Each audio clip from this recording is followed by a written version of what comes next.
Alright, hopefully you guys can hear me. Just that.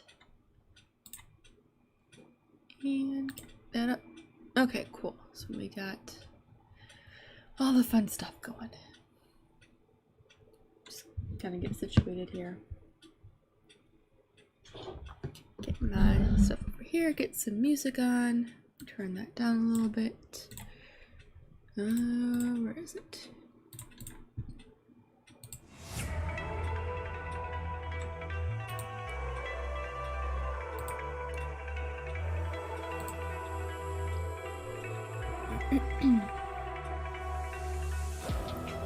It's the calm before the storm. Things aren't as they were before.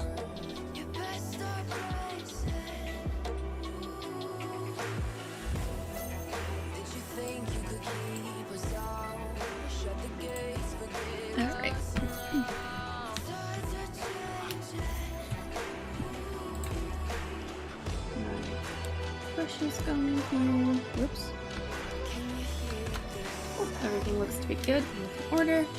Alright, so we're picking up where we left off last time, which I believe is the last stream.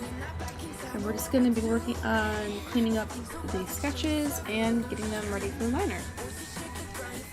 So I'm going to be basically just cleaning up the sketch as it is. I'm not going to redraw it all in black right away. I'm just going to clean it up and then unlock the transparency and change it to black when I'm done. And that's mainly because I don't feel like redrawing over everything. These are sketches and I like how I don't give it an extra stylistic look. So that's what we're doing today. We won't be making any new Carnivorous plants unless I can get enough of these cleaned up.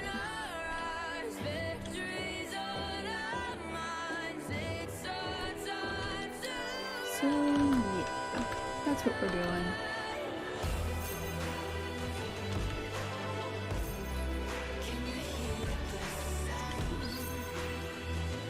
So I hope everyone who's here. Yes, I can lower the volume. Alright, how's the volume of the music now? I really turned that down. All I have on my end that I can see are the levels, so it's hard for me to gauge how everyone else's audio is. Cool.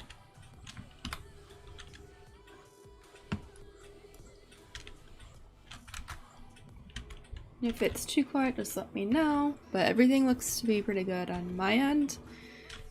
Actually, move my mic a little closer. Here we go.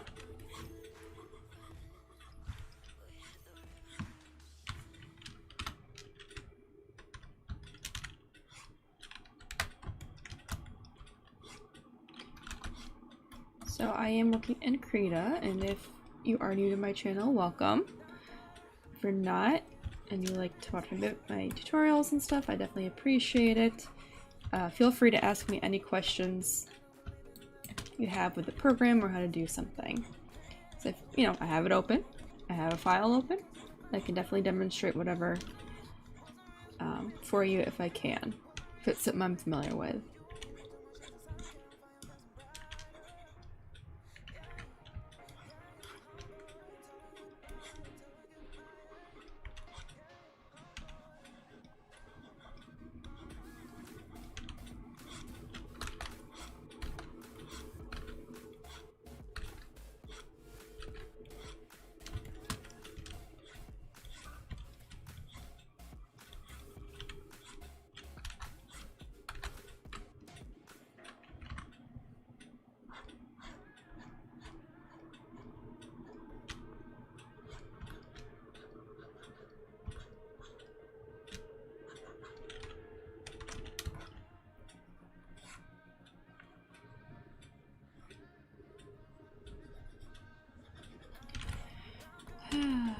I hope everyone's weekend is going well. It's pretty uneventful here. I had to take my car in today. The exhaust was making some very odd noises, so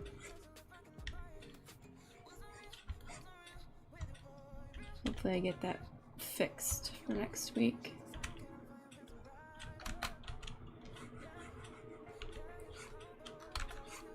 Oops.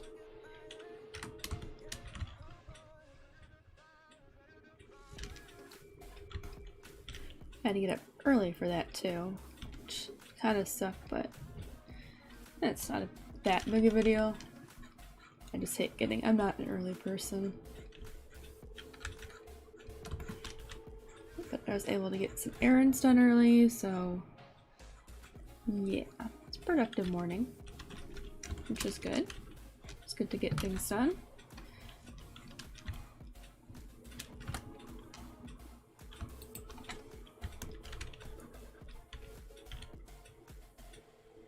I think tomorrow I'm gonna sleep in. And I still have more things to do today. Preparing for a convention in August, so it's been eating up a lot of my free time, which is not a bad thing, you know. Just a lot of work to prepare for, and I'm getting new products made. I have new art to make. I think I have I'm trying to think in my head as I'm drawing.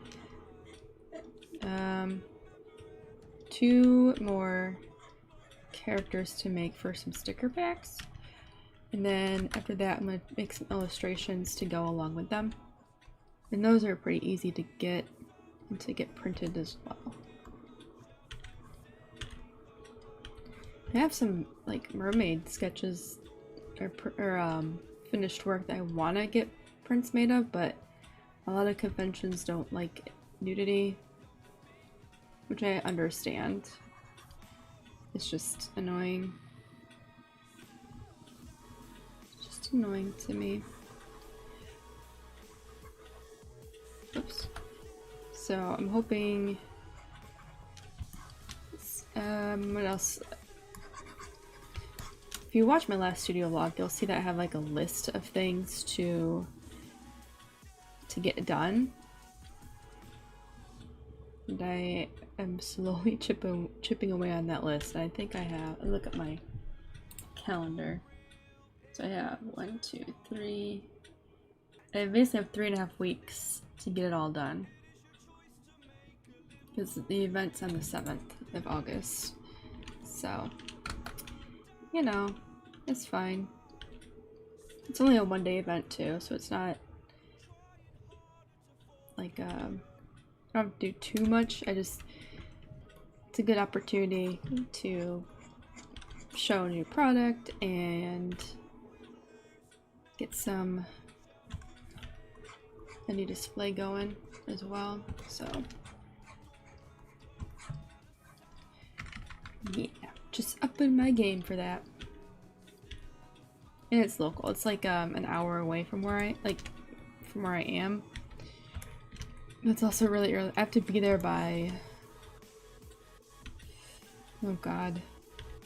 They have an early bird event, which is at 8:30, so I have to be there by 7:30.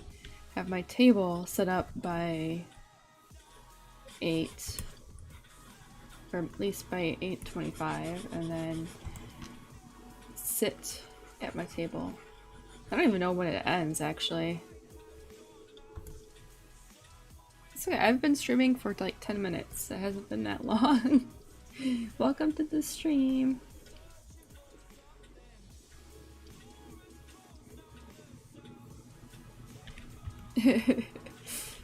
Hello. I think I'm gonna try and get one done of each plant type and then go back and just continue with the rest. I think that's a good plan. I think I might make these into stickers as well. Or little prints or something.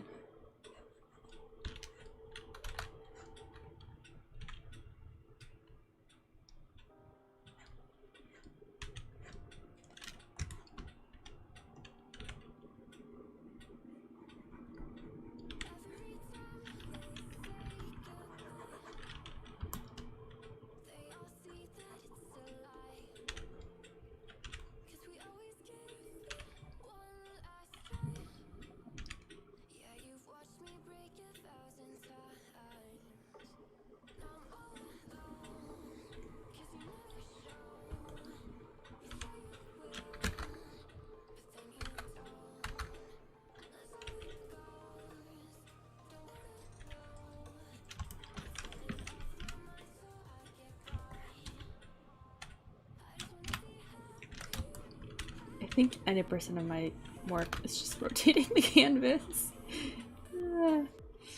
Sometimes you just gotta get that right angle though.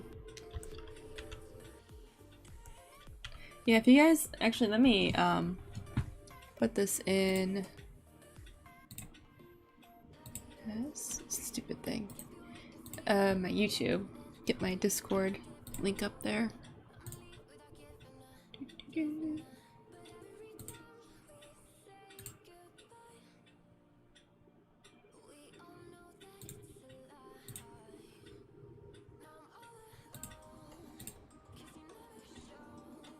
Okay.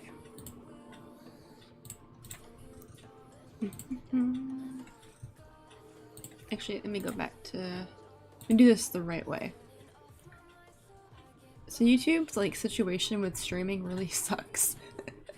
I hate it so much, but what are you gonna do? Alright, let me... Because they don't have like a direct link to... There we go. To just your streaming station. Let's see. Which is dumb, but whatever. Let me pause that. There we go. I'm gonna pin that comment so everyone can see it. And perfect. Okay. And I'll share that link later. Oh, I can put this here. Ah, perfect. I'm just learning some new things in OBS, sorry. Okay. So there. So I got my YouTube pin there, and yeah, that's good. I don't think you can do that on Twitch, unfortunately. But if you are on Twitch watching this, I do have it in my About section for the Discord, I believe. Well, it should be there.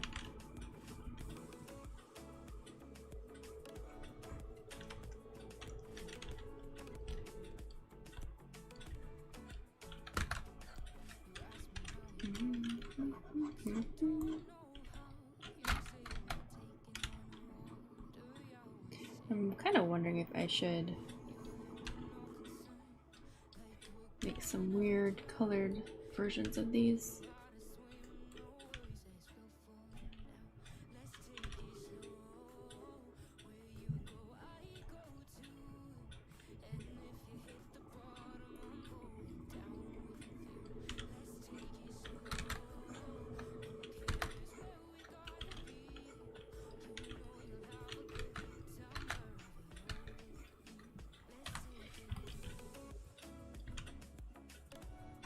Alright, so my Etsy link. Oh, that's okay. That's... I guess I could put it in there. I need to, the stupid restream, or those bot things, but they always break. Like every time I have people that I know that use them, and they're such a pain. In fact, people that can pay for that stuff, they just hire actual people to share links. It's because it's so annoying to use a bot. Yeah. But if you want, like, you can go to my website and get my Etsy link there.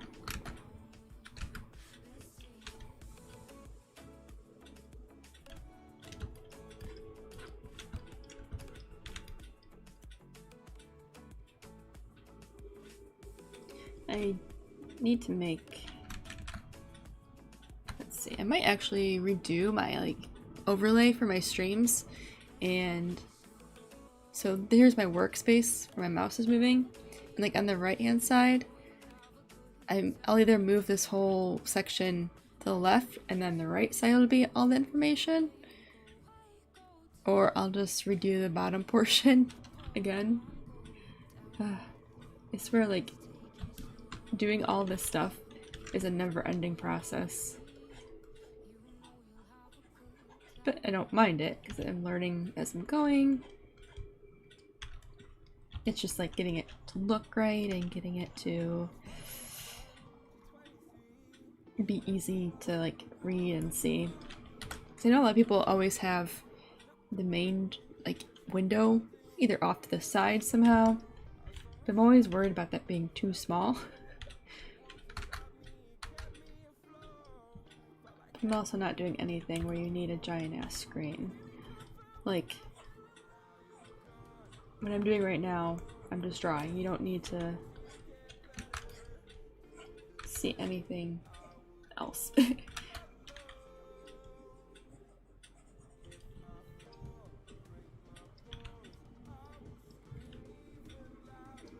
Yes, it is on my YouTube about. It's actually on my YouTube page, like where the buttons are on the right hand side of the banner.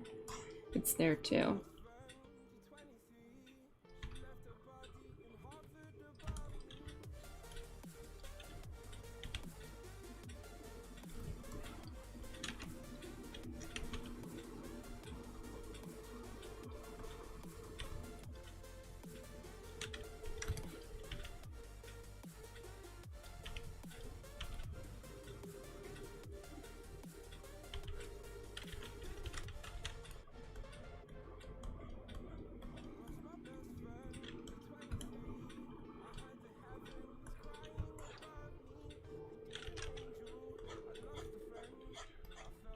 Actually, if you do see anything on my Etsy store, hold off because next month I might be releasing a coupon and a bunch of new products.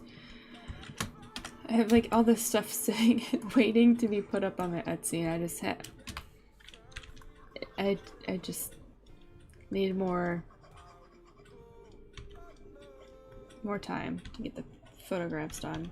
And I have a video I need to edit too that's beside the tutorial series I'm doing, and I'm kind of mad at myself for letting it take so long, but because of it was like the photography challenge, and because the request was like to use one of my products like in like a certain theme, like outside, not outside specifically, but to look like it's in a desert or just outdoors and stuff, to kind of go with the theme of the product. I had to really wait on the weather to cooperate, and I swear it's been raining so much, and the day I finally had time to do it, it was so bright, and I was so mad because I didn't want it to be super sunny. I'm like, well, you know what, I got time to do it, it's not that bad, you know. So I went and did the video for it, and I got the footage and the pictures, and then right after I finished, it just started storming. I'm like, well, I can't even redo anything now because it went and rained, and it has been raining not non-stop, but often enough that the soil that I was using to put my product in is wet, and I don't want to ruin my stuff by getting it wet, you know. Like, even though it was not a sample, but a piece of the product that I took for you know, business use and not to sell, I still didn't want it to get ruined in the wet dirt, because then I would never be able to clean it. So I'm definitely frustrated about that, but I wasn't expecting it to rain like it did. Oops. Usually it's not like that.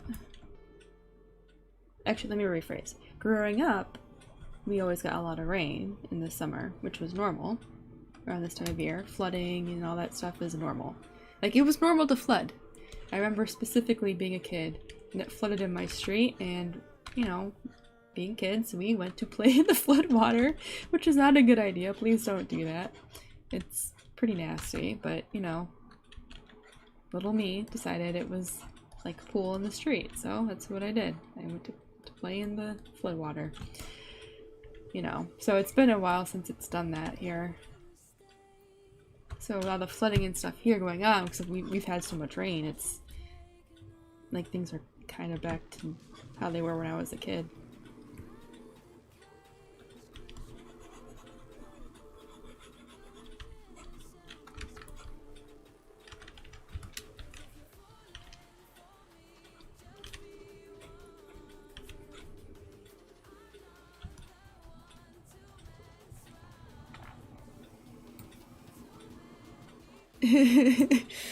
My mom didn't want us to get sick from playing in the floodwater, which, you know, in hindsight, it's probably not, like, it's not a bad thing to be concerned about.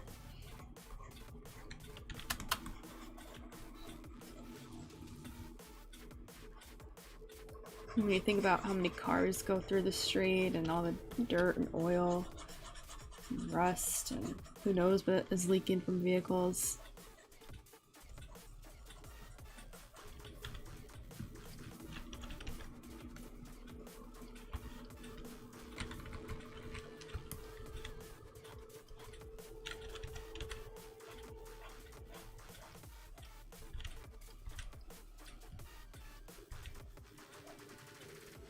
Then our gutters were overflowing one day too because of all the rain. So we thought we would be like, oh, it's playing the water, you know, overflowing from the gutters. Yeah, my mom was just like, what is wrong with my children? It's fine. Yeah, it is part of being a kid. We had our fair share of problems.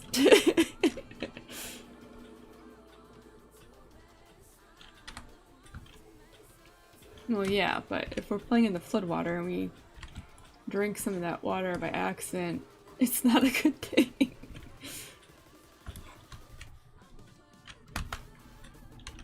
It wasn't so much me, 'cause I was old enough to not do something stupid like that, but my younger siblings were young enough where they could,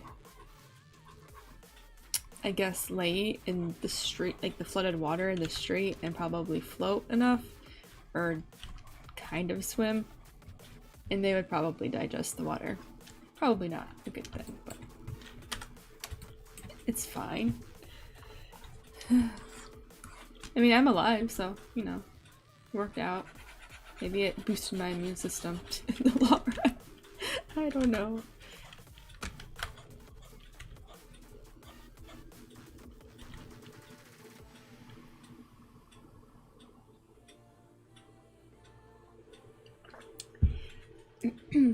But today is not raining, but it did rain yesterday. I think. Yeah, it rained yesterday. And it's actually been raining all week. Today it did not, though, which, you know, is fine. Because I don't want, because it's, well, it has been raining, sorry, it's been storming. I don't really want, too much thunderstorms, because that means my stream might die if I lose power. So. Yeah, it's nice out, though. It's kind of worked out, because even though we've had a couple hot days, the rain has kind of cooled off in between. And I have some plants on my balcony. I have tomato, pepper, basil, cucumber, and then carrots. And they've been doing really well with all the rain. The cucumbers especially, because they're technically a gourd plant, I think. So they really need a lot of water. So I'm hoping that this year I actually get successful peppers and tomatoes and stuff. Last year it didn't go well.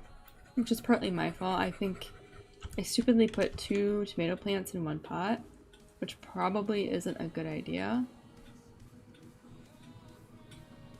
But you know, when you're doing, I don't know why I did that. I think I just didn't feel like buying another pot for it, and then that didn't turn out good. But I have 1 tomato plant in 1 pot now. And I have, tried to think. It's much taller than the ones from last year. And it has flowers, but I don't have any actual tomatoes yet, which I'm kind of worried about. It's already July 10th, and I don't have any tomatoes growing yet. I have the flowers, but yeah, so I'm a little concerned I won't get any. Yeah, 2 tomato plants in 1 pot's not a good idea. But I did it last year. I didn't get tomatoes last year, but they were small, and then they got blossom end rot, so it just didn't get anything out of it, which sucked. But this year, things are looking much better. I did put some carrots in the same pot as my tomato plant. I mean, it's a big pot, so it has space for it. It's not little. It's like probably a foot high, and then no, it's probably bigger than that. I would say it's about 16 inches high, and then probably I don't know, 10 around or bigger. My canvas settings. These are my canvas settings. 3600 by 2400 pixels at 300 ppi. I can go bigger. I just don't. I need to start working on bigger canvases though, because there's really no reason for me not to. But this is usually my default because I do multiple drawings in one canvas, so I don't really, you know, need to do more than that. But that is actually here. Let me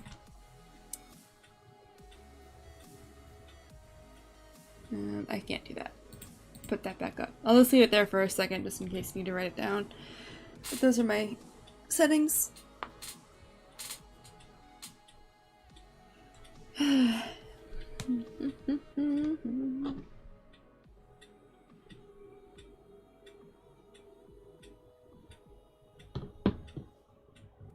And my image color space is 8-bit channel. Some stuff I have as CMYK when I go to have it printed. My pen is a custom brush, so that's blank because I didn't bother to change the thumbnail. But if you go to the ink brush presets in Krita, this one here, the ink 3G pen, that's the one that I used as the basis for my custom brush. It's very, like, the settings between the two are very minuscule. They're just like minor adjustments that I made just that bothered me, you know, nothing that's going to make a huge difference between my custom brush and the actual default one. So most of the time I'm using pen brushes in Krita. I don't use the airbrush ones unless I'm painting, because they have that opacity, that low opacity buildup that usually works better for actual painting. Otherwise I just use the pen brushes, so it's default for everything. So yeah, if you go to brush presets, ink, it's the yellow one. I think, yeah. In the old versions of Krita, they had other pen brushes that were similar.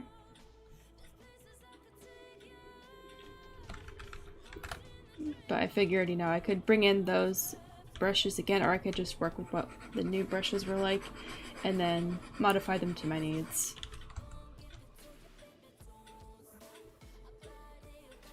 There is a way, I believe, to get this updated.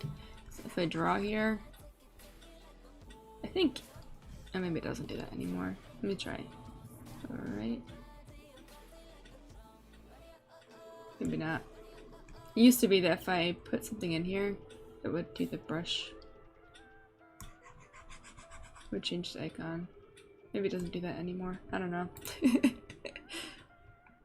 I never looked into actually like making a custom one. Yeah, so these are my custom ones. I really should look into making these icons because I'm dumb and I'm like, which one is this? I don't even remember what this was for. Oh, I know what this is for. Duh, I'm so stupid. So this was using the mouse. So I'm using the mouse right now. And I think I did a video on, yeah, I'm pretty sure I did a video on this. So wherever you draw, you get at least some line thickness based on the movement of your mouse. Forgot I did that. And this one, isn't this the same thing? Oh, it's the same thing. Yeah, that's a different type.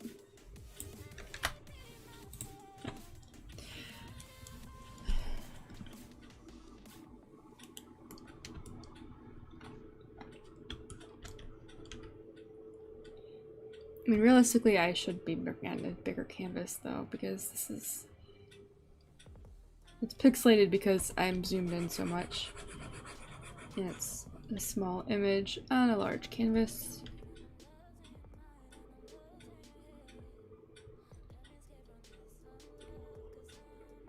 If this was a bigger canvas, it wouldn't be like this, but I have an issue where I like to zoom in all the way when I'm working on my stuff. I don't know why, I've always been like that. Even with a higher res canvas, I'm like, let me zoom into the pixel level and, you know, go from there.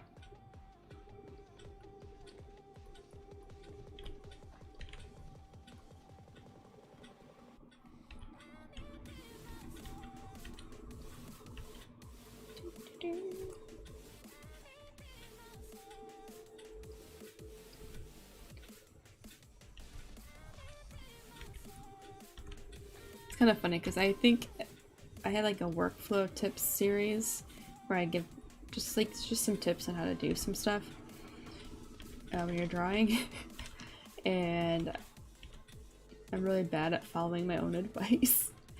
Because it's just I have a lot of bad habits. It's not so much that I don't know. I think it's just more to do with the fact I like. What I'm doing, I don't really care to, or I'm not worried that much about making it perfect because it's me just doing something for fun, you know. Because usually when I make stuff to sell or anything like that, I do things much better. I'll have to look. Let me see if I can find it. I'm so bad at like finding my old videos. I don't know why, or I think I talked about it and then I can never find it again, so I have to wind up making a new series about it. I don't know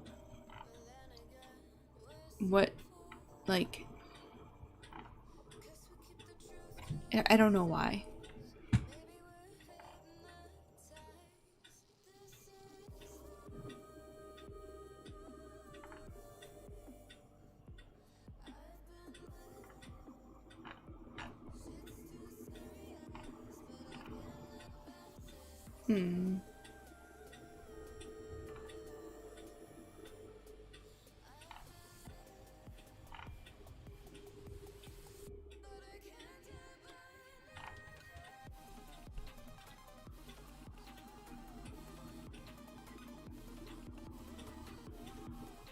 I bet I put it in a stupid video.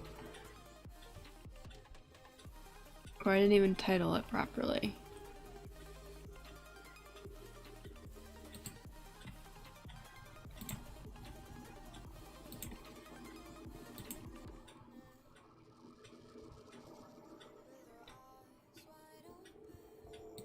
Maybe?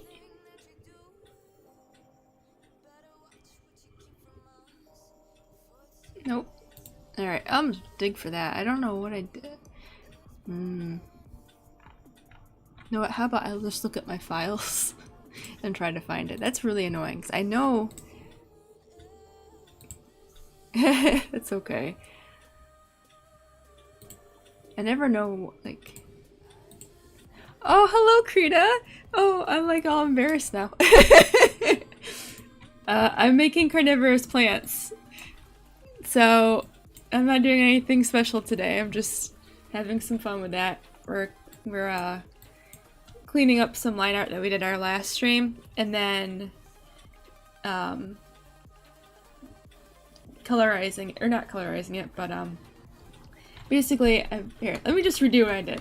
So I'm cleaning up the line art in the same color that I did the sketch in, and then I'm just going back over and changing it to black so it's done, so I know it's done.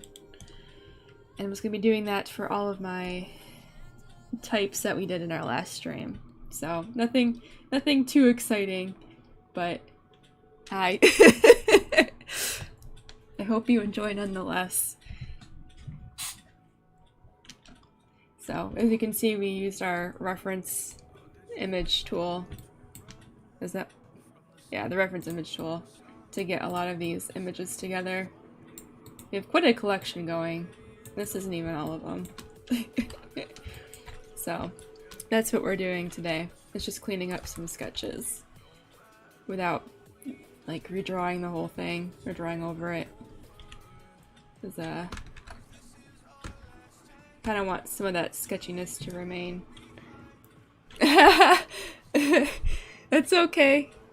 I kind of figured it was you, Ramon. You know, I'm like, oh no, I'm in like the hot seat now. I'm gonna screw up. I'm gonna hit all the buttons and just crash Krita and make myself look like a fool.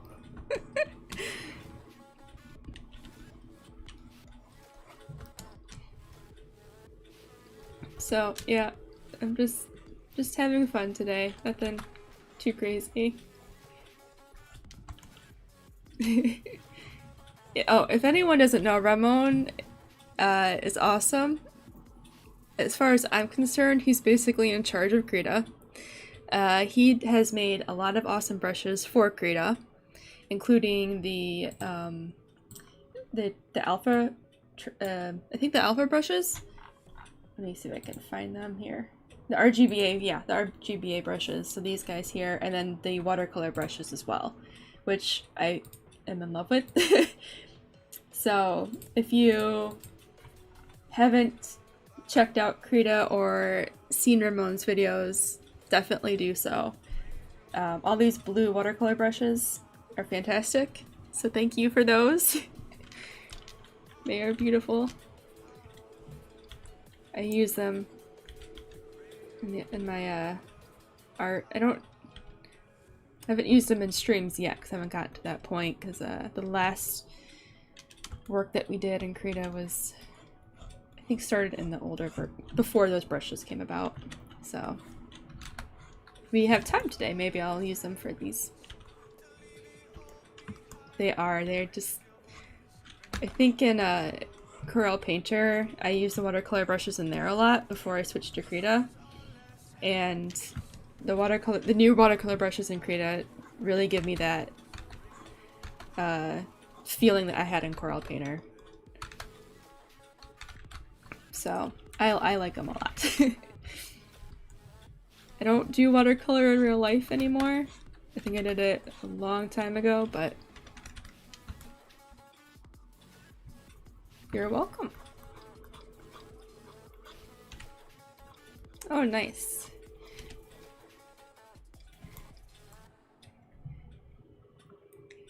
I don't think I had a lot of, I mean, I didn't live in a concrete jungle or anything, but we had enough plants. My grandparents would have their own garden and stuff, and then my neighbor always had their own garden. Oh wow, Painter 6. I don't know if I'm trying to think what I don't remember what I started with. It was a digital art program, and I want to say, what was it? I want to say it was an old version of Paint Tool Sci, but I don't think it was.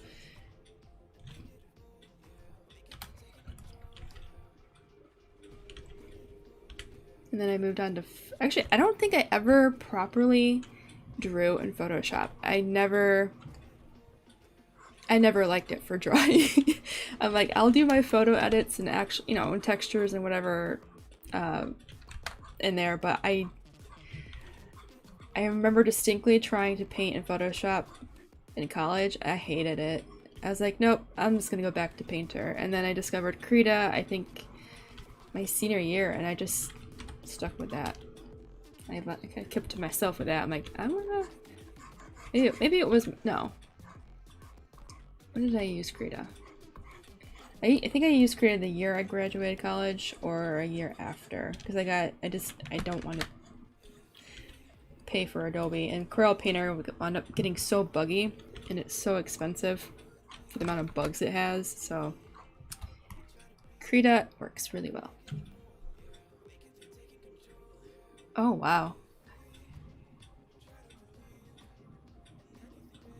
That's It's an old tablet.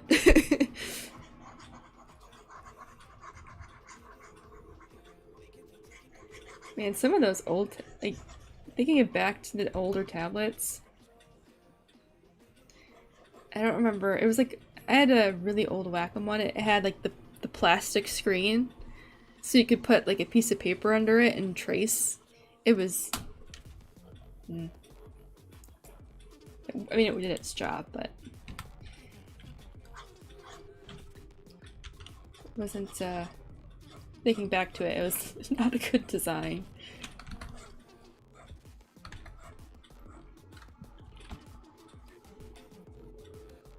Oh my gosh. So interesting thing about MS Paint, Microsoft Paint. Andy Warhol, you know, the guy that did all the soup can stuff, when that came out, he liked to play around in that. Oh, have fun with, ooh, cake, that sounds like fun. Alright, thank you for stopping by, Ramon. Have fun with the cake. If you're eating it or just watching it being made, either way sounds fun.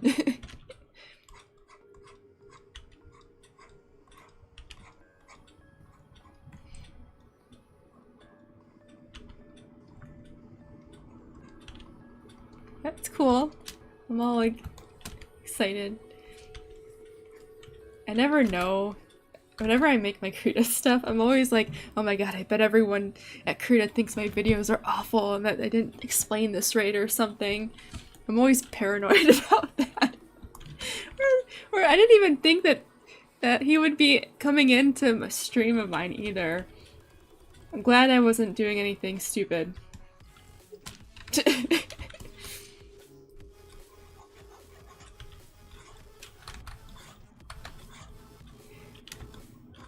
Because that would have been pretty bad. Yay, that was fun. It was unexpected. I mean, I know Krita is aware of my videos because sometimes the people, the coders that work on it and stuff, they'll comment on certain things in my videos every now and then.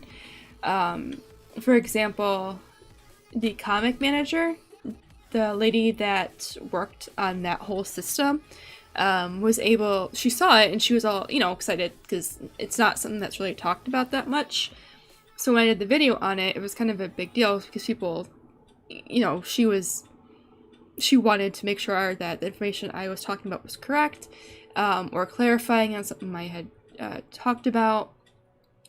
So I was just thrilled that she commented to begin with. I'm like, I don't care if you tell me I said everything was wrong, but please, you know. So I pinned her comment, and I think Ramon's commented on one of my videos as well because I was having issues with some lag.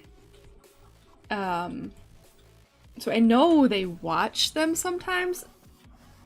And then when I taught people how to show off the pop-up palette, I believe one of the programmers was like, but why? Why would you turn this off? And it's like, it's not about me. Sometimes people just don't like things for silly reasons, you know. But I know they watch it, I just never know when they're gonna comment on it. Aww. Yeah, I'm actually kind of surprised that more people don't talk about the comics manager, because that's kind of really awesome in my opinion, and I really think that makes Krita stand out. I mean, there's a lot of things that make Krita stand out to me for being a free program. Like, a lot of people just love Paint Tool Sai, or, what's the other one? It used to be, like, a manga program, but then it got changed to something else.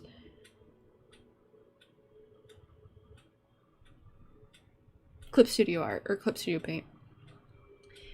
People use that too, but I think I had the first version before it became Clip Studio. I don't know.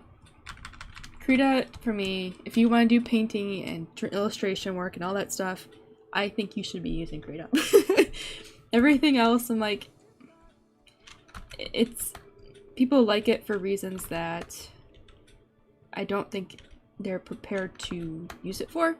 It's like, oh, well, I can get really smooth lines and stuff automatically in this program. Like, well, that's great, but if you don't know how to work without it, then that's not necessarily a good thing to grow as an artist, you know? I like the pop-up palette, too. And the reason I like this a lot, in ZBrush, which is my digital sculpting program for 3D stuff, they have something similar. He has really nice comic work. I need to really watch their stuff again because I don't know why. I think watching artist videos on YouTube for me, I wind up wanting more, and it's, if I don't get it right away, I kind of just, I get cranky. Which is, I mean, it's just me. I don't know. I think I'm just afraid to get involved too much in the art community on YouTube because I don't want to deal with that stupid drama that YouTube people have. It's like, I just want to enjoy my life, keep to myself, do what I want to do, you know. I don't want to deal with YouTube drama, especially in the art community. People just go absolutely nuts. It's so dumb. And it's all stupid stuff. But yeah. David Roy stuff. Yeah, I think they are French. No. Ramon is not French. I believe he's Spanish. Wait. Most of the Krita devs are in Europe, though. I just don't remember where specifically. I think it's just a bunch, like a mix of a little bit of everyone from everywhere. I don't think it's necessarily in one place.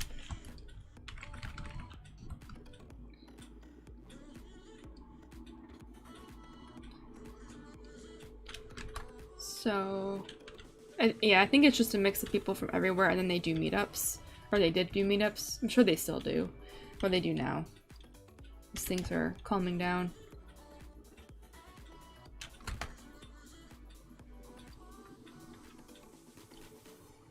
But, I need to, like, check where their developer chat's moving. Because every now and then I'll, like, pop in just because I can. Which can be really awkward, because if I do it at a certain time during the day, it's when they have their developer meetings. And I don't mean to, so I'm just like, I'll just awkwardly watch you guys talk about developing the program. Yes, Netherlands.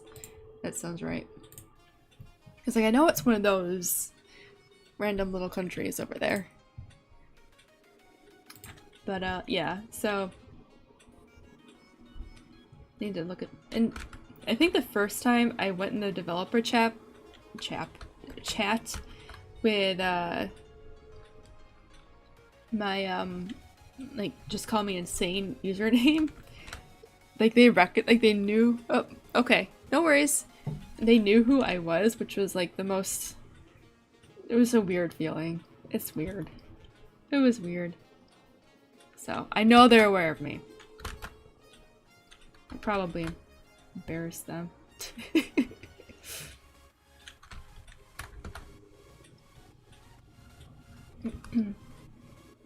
Have fun cleaning the kitchen. I need to do that today too, though.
These plant toothy things are just so weird. So it looks like it just loops.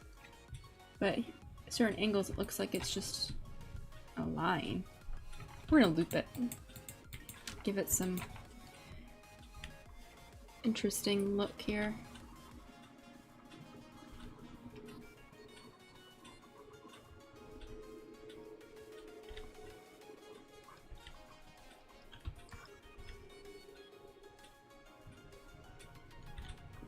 give it some more. Yeah, it looks better. I like that. Okay. So we'll just have to loop this around.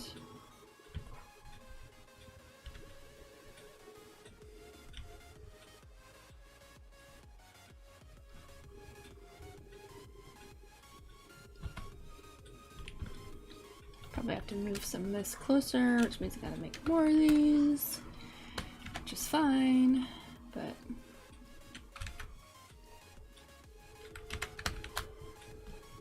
probably make a brush for these, but I'm gonna be lazy.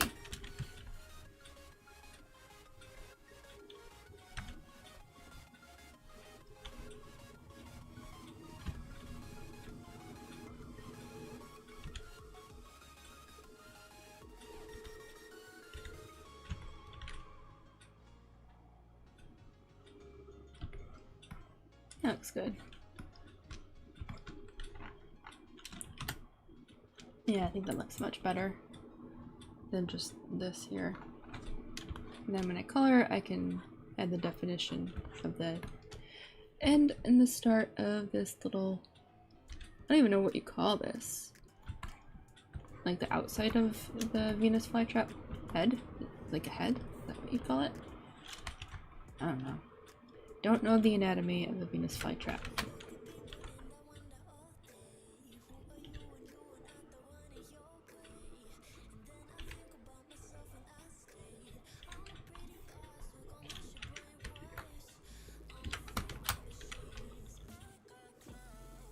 I'm changing the song.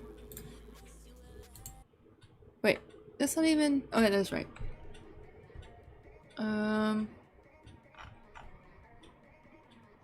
Oh, this was no copyright sounds. Supposed to be. Whatever. I hate finding music for streams. I hate it. Oh. I'm sorry, I'm looking at my Discord.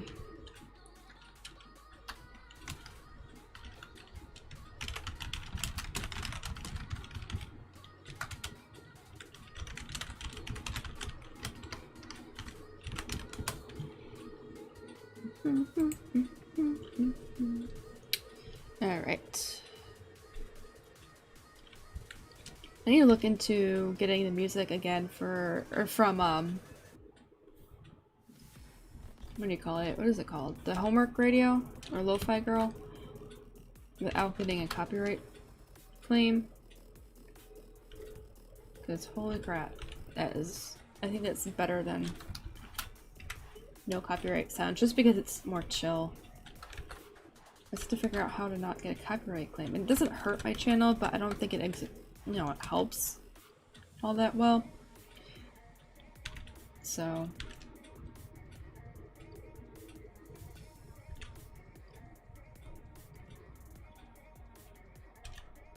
I mean, it's possible they're just working out the kinks because they just released it to be used without any copyright issues. So maybe like another month or two I'll look into it again and try and use it. Because I like the no copyright sound, but I don't always want this upbeat music. Sometimes I just need to chill.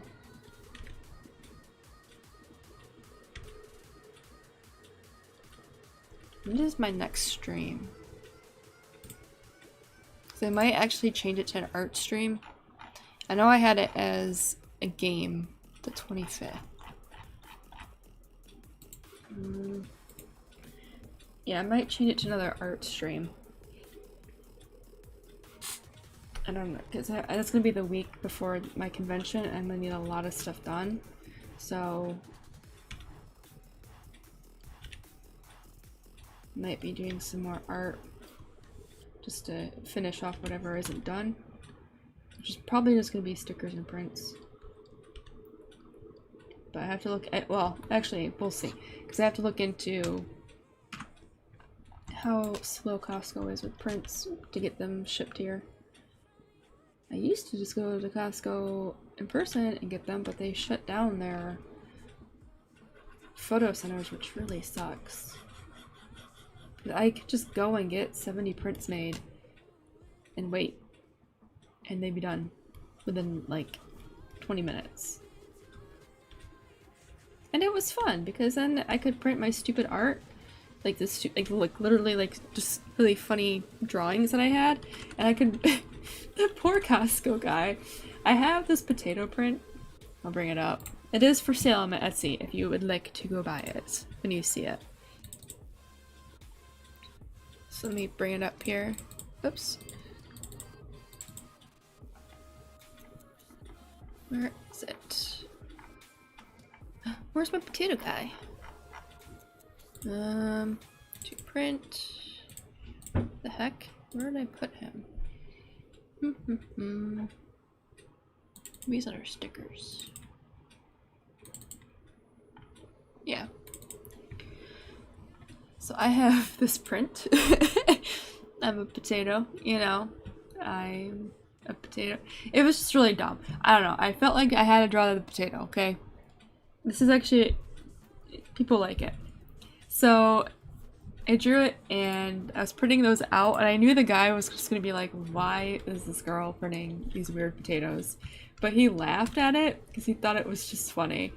And I kind of like seeing people take enjoyment out of that, especially when they're the ones printing it, because I'm sure their job isn't like the easiest. And you know, I used to work at a print center. I know how it is. It can be stressful. You have people complaining about stupid things that are out of your control, like, oh, my eyes are more red than I want. Can you take that out? No. I mean, I could, but if you're not going to pay for it, then no. You know, and it's just seeing like people have some fun looking at the stuff that they're printing for me it's always like a treat, because the whole point of that, you know, print was to make people laugh, and if it does the job, then I've done my job. So, I mean, I have a Office Depot I can also print stuff at, but because I know how their photo printer is, all the prints come out curled and I hate it. It's so dumb. Like, why? I mean, it's not the employee's fault. It's just whatever corporate's decision was to get that printer. It was obviously for cheap reasons. You know. So you have to like put books on them to flatten them and all this stupid stuff. I hate it.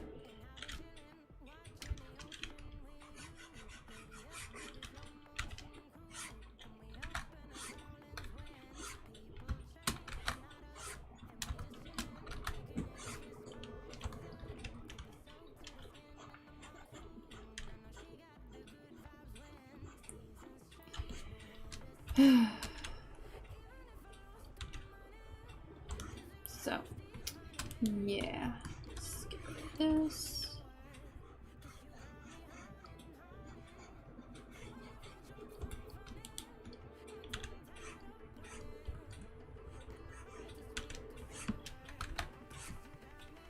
Alright, so it was streaming for about an hour, so like 15 minutes I'll take like a short break just to get some more water and stretch and stuff.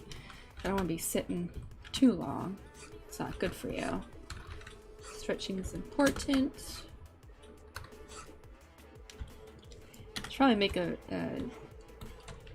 BRB image to encourage everyone to go stretch. Oops.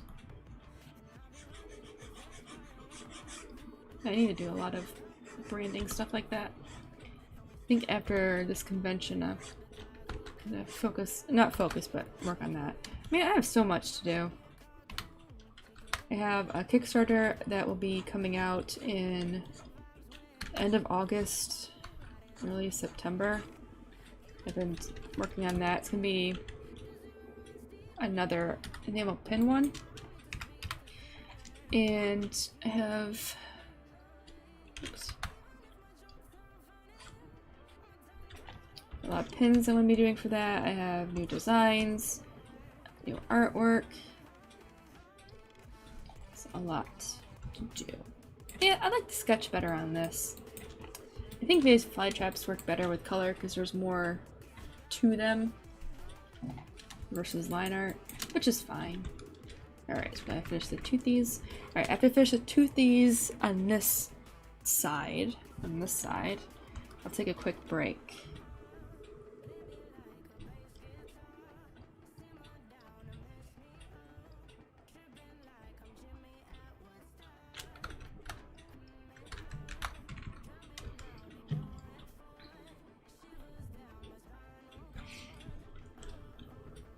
Actually, and I think if I can get the other stuff done, oh, let me do this down. I'm gonna go back to this, and I'm gonna make this some art to make this a sticker. Only problem is I don't want people to think it's a Pokemon. This is not a Pokemon. What is? Hold on. Now I have to look up Pokemon. What is it? Victory Bell?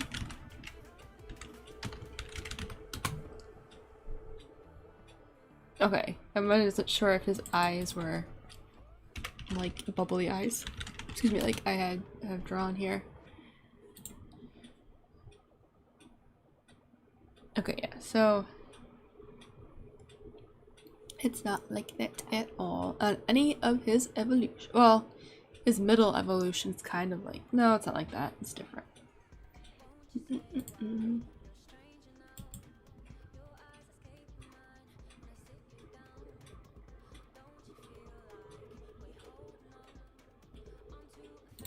Okay.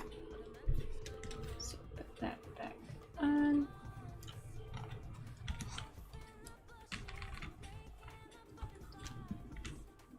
I think one of the months, maybe the month I'm running my Kickstarter, I'm just gonna really focus on getting all my art done and out there. Like finish putting whatever on Redbubble, getting any new stuff out.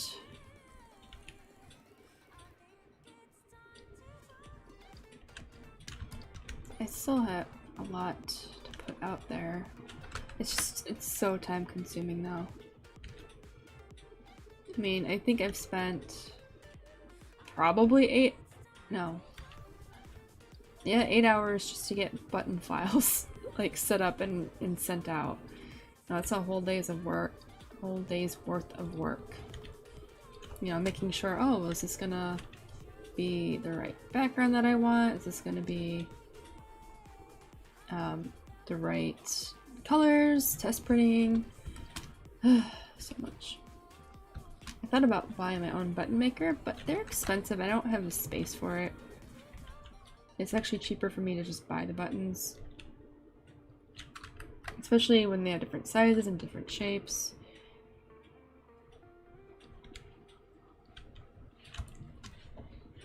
So much.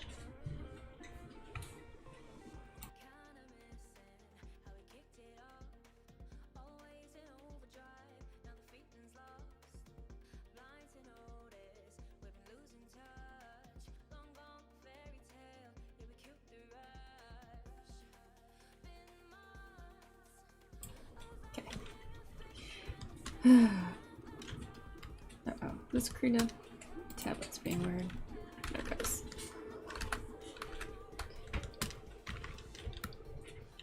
Every now and then my spacebar gets stuck. Maybe it's my keyboard doing that, not Krita, or my tablet. I don't know. I don't know.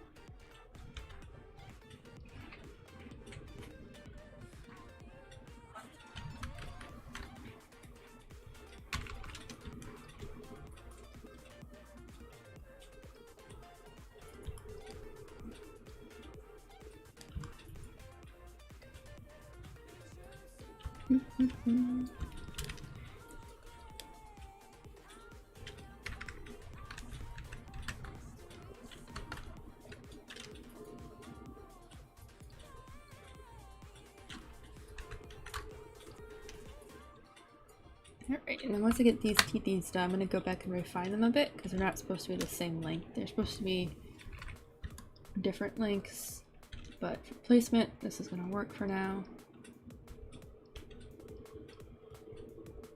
So I'm trying not to be too perfect right now. It's like one of the things that is so hard to get stuck in. It's like you're trying so hard to make that perfect line that you kind of lose sight of what you're actually doing. Which is an artist problem. Alright, that's done. One more toothy thing here. I should probably look up the anatomy terms for this. Not even botanical, not anatomy. What are these toothy things called?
I actually need to replace the nib on my tablet pen. It's seen its days.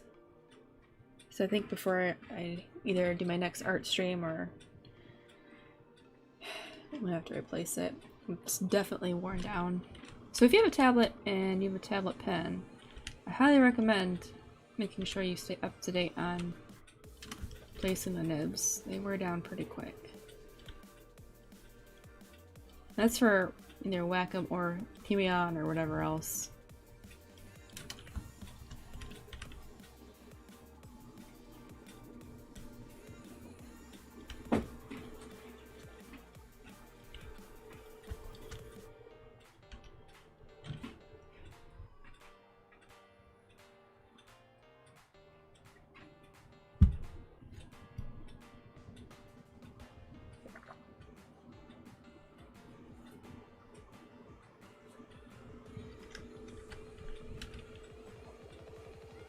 Trying to like use the pointier side of my tablet pen tip. I'm curious if it changes how I draw. It kind of does. It's not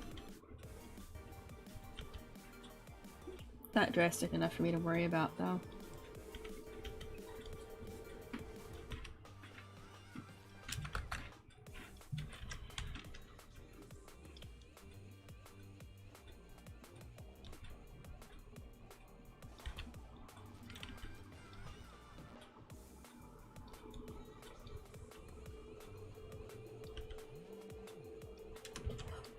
Go. It's a little more like a... I don't know what that's looking like. It's not looking like a Venus flytrap. I think once I get the color in there though, it'll look better. You can see. It's interesting though, because these are all green inside. Oh no, it's not inside. Never mind. Oh, that's green. Some more green. I wonder if the redder ones are older than the green ones. Alright, so we're gonna go back and refine some of these. Make it a little thinner.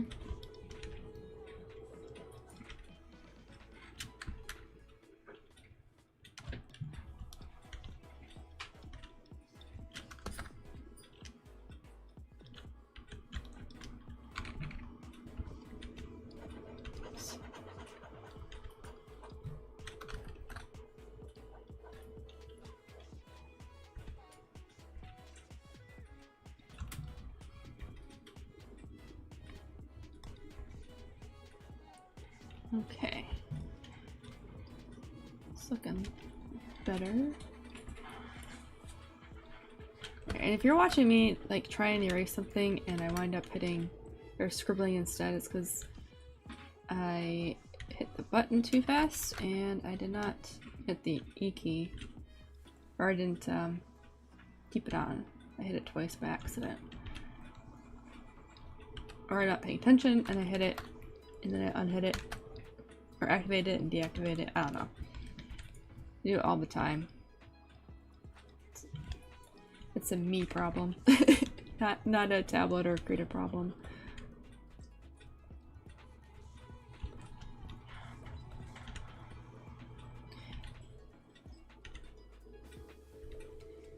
And the tablet I'm using doesn't have an eraser at the end, which just is another point.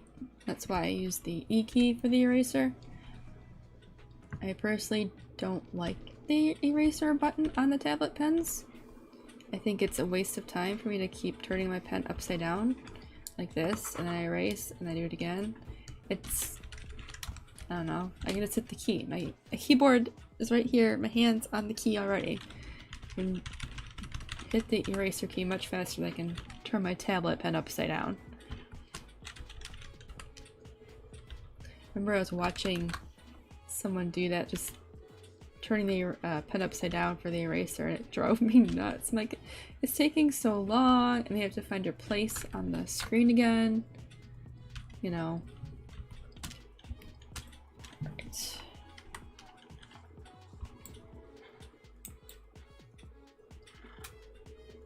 So that's done. The Venus flytrap. Let me save that. Probably should have done this one instead of that one. Oh well.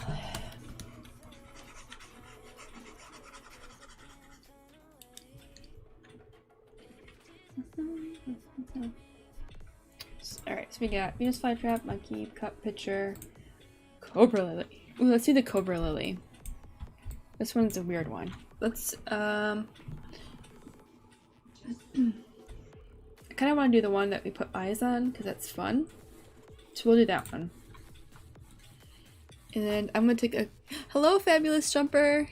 I'm going to take a quick break, so don't go anywhere. I'm going to take a quick break just to stretch my arms, probably like 5-10 minutes at most. Just because it's been an hour and 15 minutes already. So I'll be right back. And then when I come back, we're going to line art this guy, clean him up, make him beautiful. Because he is beautiful. Okay, so I'll be right back. Thank you for stopping by though, but I will be right back.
Jeans, a shirt or two. We didn't pack as if we weren't going back. It doesn't matter if it's true. I've got a feeling love will give us what we lack. The world is waiting up. The world is waiting half a step beyond our door. Yeah. And if it's not enough, I wanna see the stuff the world has got in store. I wanna take it all in, I'm falling. The cityscape by night, wanna catch in my photos. Where you go, every corner twice as bright. They'll be my treasures forever. When I can't hold you tight, I'll see the Stockholm lights. The Stockholm lights, the Stockholm lights.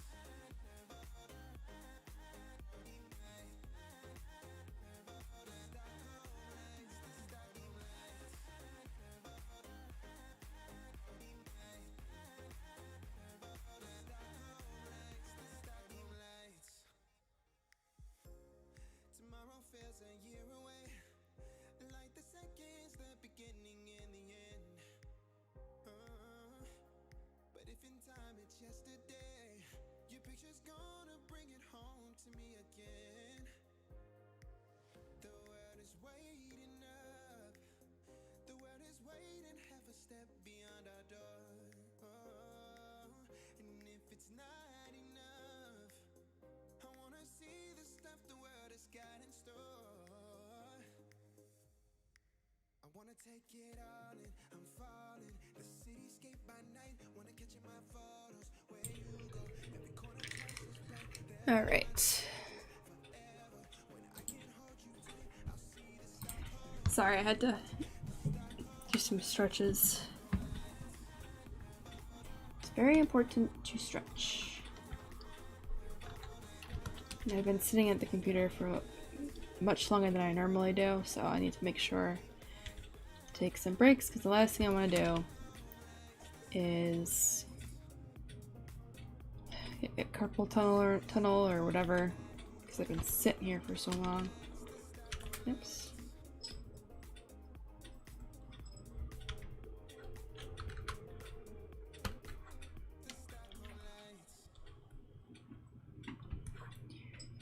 Alright.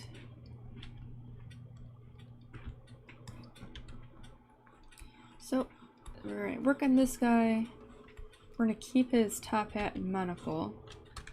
I think it's fun.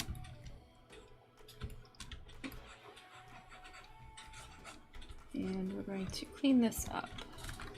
This might actually go faster than I expected it to. I don't know why I thought this was going to take forever. But, oh well. So let's kind of fix this up. So I think, which one do I have left? Oh, so really I only have 3. Because we tried the Australian Sundew and that was kind of a disaster. Okay, so maybe if I can get this one done as well, and then I get the second picture plant done, this one with the eyes, whoops. Then we'll try another type of carnivorous plant to draw. Maybe another picture plant, maybe... I'm trying to think what else there was. What did we have? Sarah, that was the weird dot one. Oh, corpse flower. Maybe we'll do a corpse flower. Those are cool. Yes, I am back. I just needed to stretch my arms out. I haven't done that today, which is not good. I've been trying to stretch multiple times a day, as often as I can.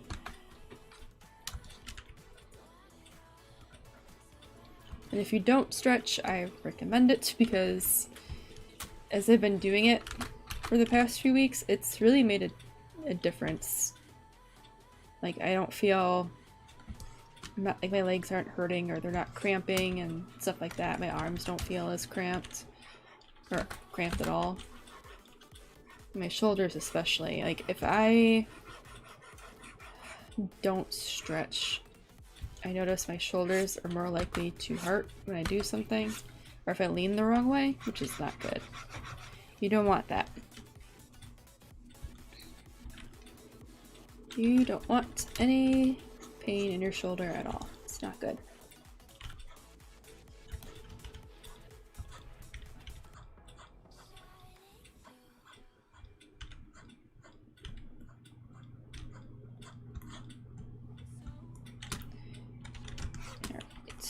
This is actually coming along really fast. Alright, so maybe... What time is it? It's 4:22. Alright, we'll see where we are at 5. And that will determine if we have time to make another one of these guys. Like a new sketch altogether.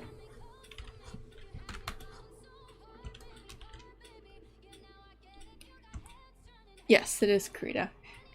I always work in Krita. I never not use Krita unless I'm doing 3D art or something graphic specific. Like vector. I don't even want to say vector work, but just text or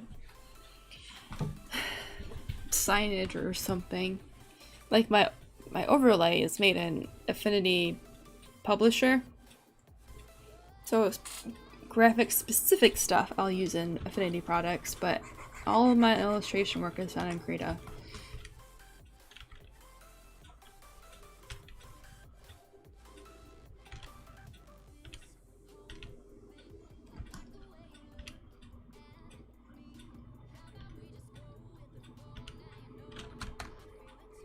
All of it. I don't think I have any illustration work that's not in Krita. I have sketches that I've used in Autodesk Sketchbook on my phone, but I don't stream that, and I rarely post it. I think the only time I post it is with Mermaid, because I was trying to keep up with everyday prompt, and it's hard to do that.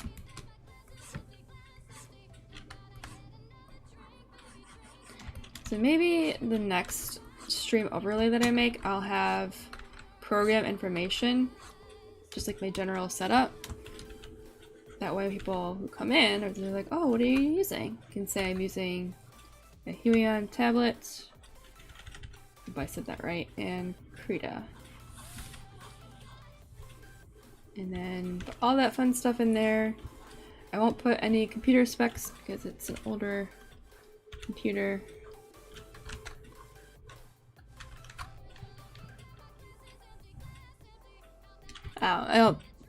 Oh, just Krita. Oh, yes, the Krita comments. Yeah.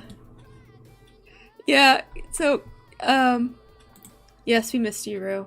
We were all really very sad that you were gone. I hope your kitchen's clean. I hope your wife is happy. Yeah, so Krita is very aware of me. To just put it simply. Ramon is very nice. The Krita team is just very nice. Like, I have nothing but good things to say about them. They've always been polite and helpful. I try not to bother them now. I always feel bad, like, every now and then I've snuck into their developer chat. I'm like, hey, is this a problem? That's good, Rue. And, yeah. Like, I don't know. I've placed bugs with Krita before, too. Because there are just some things that don't, that they're not user-friendly or that could be fixed. I think one of them was a suggestion, one of them was just a bug. And a lot of the time, a lot of that's just me learning that it is a bug, or it could be fixed, or maybe the feature's not working like it should, or whatever. I learn that from you guys when you say, hey, I'm trying to do this and it's not working. And it'll be like, oh, that's interesting. So then I go and test it, and then I'm like, let me make sure I'm not crazy, so I'll go research it. Now that Krita has forums, I'll look in there and see if anyone else has had the problem first, before I go to the developers and bother them. And the weird thing is, even though Krita's, I wouldn't say it's huge, it doesn't have a huge user base, but it's large enough that you would think people would be more open to sharing either their issues or stuff like that, and they don't, which really bothers me. Not the Krita team, but like just people who use Krita in general. Yeah. I think there was a bug I submitted like 2 years ago, and they just got around to closing it. Granted, it wasn't a big deal. It was like a really minor thing. It was like, I forgot what it was. It was one of these tools that when you activate it, it looks like you can go to the brush settings, but you can't. And there's no visual cue to tell you that you can't use the brush settings with that tool. Right? Like if you click, I have the reference image, but it looks like I can click on this still. So I think that was one of the suggestions I had. I don't know if, I mean, it's really nitpicky, but someone really didn't like that you couldn't tell. You couldn't use that with the tool. I mean, this is the brush settings. You wouldn't be able to use it with anything but the brush tool, right? But for new users, they might not understand what it is. It's just, yeah, little things. I forgot what the other stuff I posted was. I wouldn't say post the bugs unless they specifically ask me for more information. I just kind of skim over their responses. Because at that point, it's just the developers talking to each other.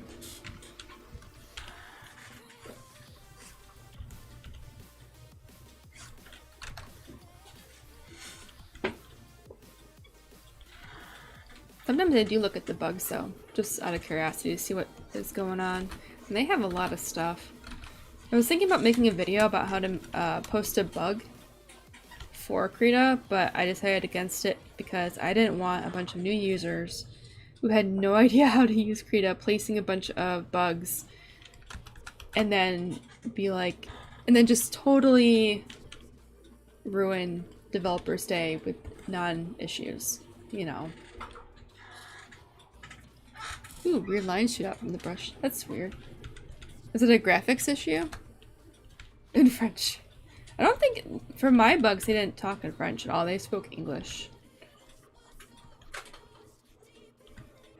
So I'm wondering if maybe they changed it recently or something, or it depends on who's talking.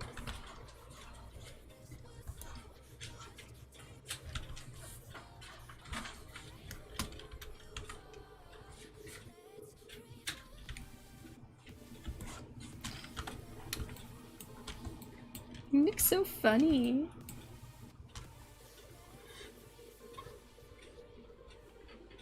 Oh crap, I think I messed this up. Did I mess this up? No, I didn't. Okay. We're actually gonna fix this though.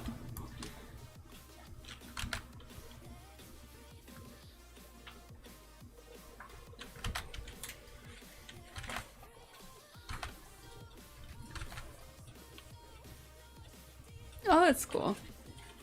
Next break time? Not for a while. If I go over 2 hours, which I normally do, maybe I'll have another break, but I think I'm gonna have another break time for at least an hour and a half. I don't know French at all. I don't speak it. I can understand Spanish better than I can anything else. But I can't speak it, but I can read it enough that I get the gist of the content, or the gist of the conversation. Remember I had Hispanic coworkers once. They were talking in Spanish, and then I knew what they were talking about based off of like 5 words. And they were like surprised. It was funny. I mean, it wasn't anything bad that they were talking about. But they never talked about in Spanish in front of me again.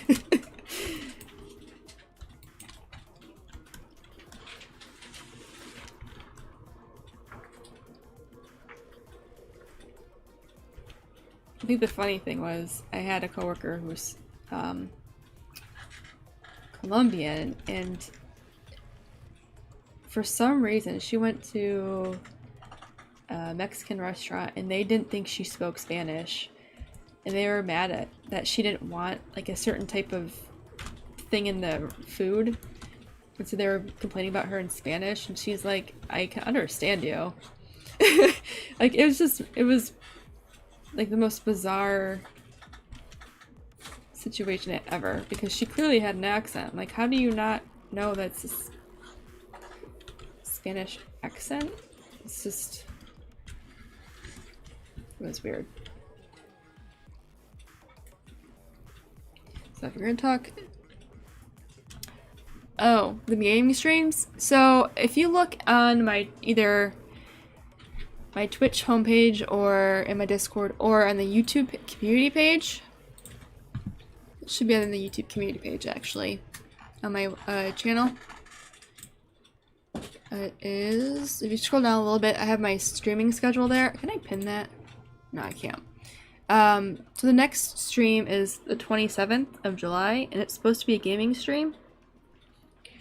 So I'll probably be playing .hack again on that date. However, depending on how this month goes with my convention prep, I might be doing art if I am falling behind on anything, so there's a possibility it's just gonna be another art stream.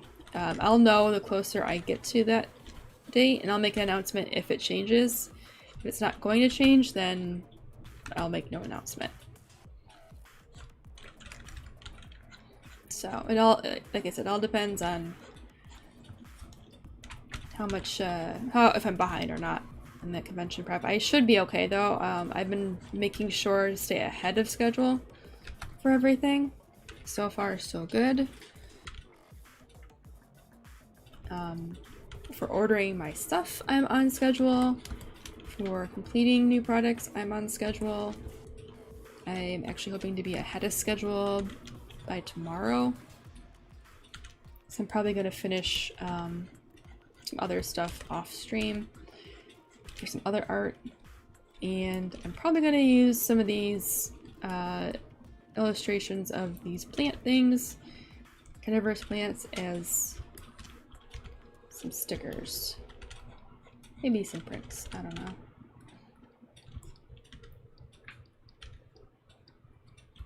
Trying not to overwhelm myself and keep it simple.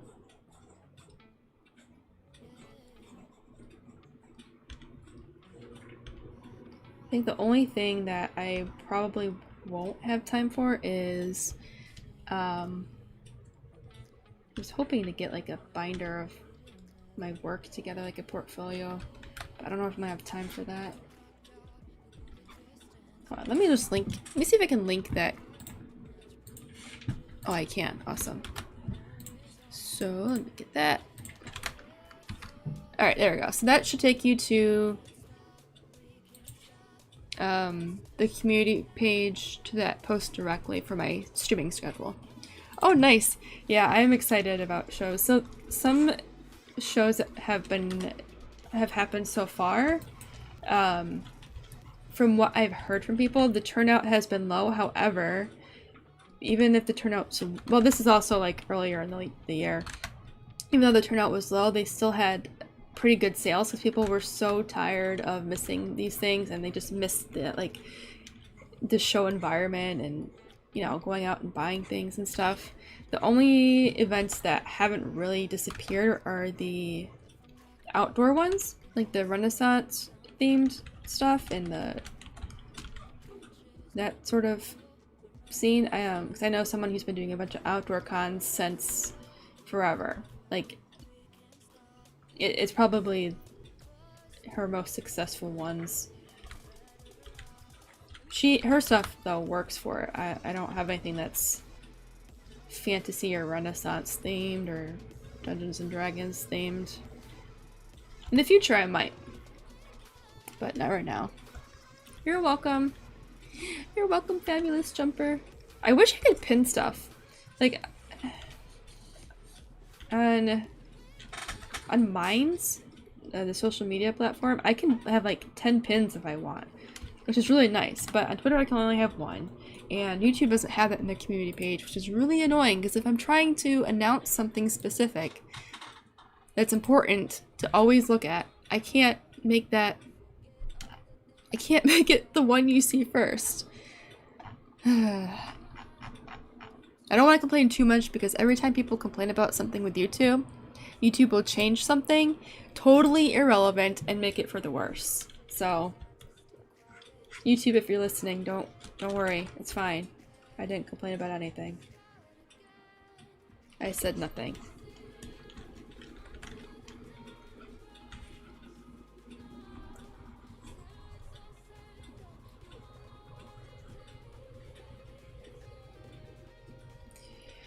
Alright, so the mustache. His mustache reminds me of Peanut Guy. Mr. Peanut. I don't mean to, but... Oh, nice. I think... in Raleigh. I think I know which one you're talking about. I think my friend went to that one. I'm not 100% sure, but that's awesome. I hope she had a successful show. I mean, I saw her stuff on Instagram. I think that stuff is awesome to begin with, but I hope that the show was well. Did you get to meet Xander? I never saw Buffy the, no, I'm gonna rephrase that. I had never seen Buffy the Vampire Slayer in its entirety. I've seen some episodes, but yeah, I haven't seen much of it. But I think I know who Xander is. But if she got to meet him, that's pretty awesome. I didn't know they did like guests and stuff. I guess it would make sense that they do guests. Most shows do guests, and it fits the theme.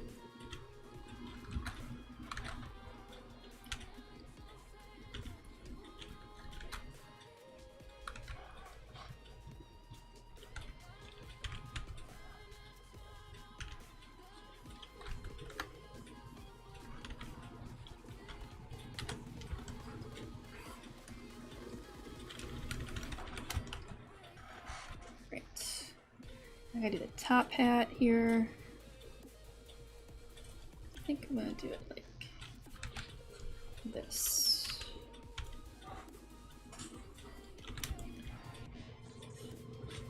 Yeah, the shows usually quiet down like an hour beforehand. I'm hoping that it doesn't get like that for too long, especially like with things going on now. But in a way, it's kind of good because that lets, well, from my experience and from how it's been told to me, it's usually a nice thing that things can quiet down an hour before the show ends, because then all the vendors and artists and stuff have a chance to leave their table for a hot minute and go look at the stuff themselves. Because that's usually like the biggest complaint is they want everyone wants to go see all the other tables and stuff, and it's hard to do that when you yourself are selling. What the hell did I do to this hat? Oh man, I'm gonna have to redo this hat.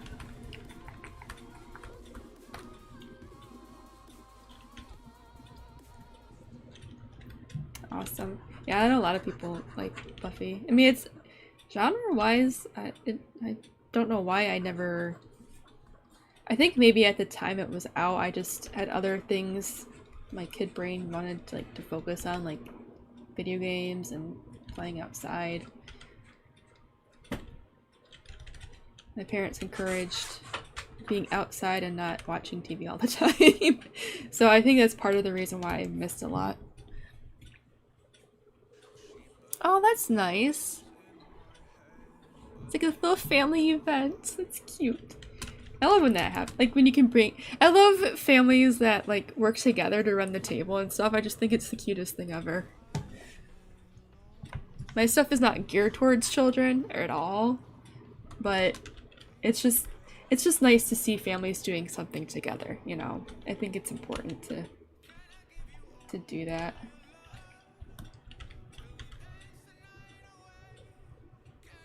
I think my favorite moments, my first time tabling at a show, it was just some rinky-dink little high school event. Yes, Kitty is okay, and Kitty is a she. She's a lady cat. She's doing good. At my break earlier, I gave her some pets just for you, Fabulous Jumper. She's very sleepy right now though, so she's not very responsive. But at my first event, it was just like a little event at a high school, and I was like, okay, I can do this, you know, not that big of a deal. And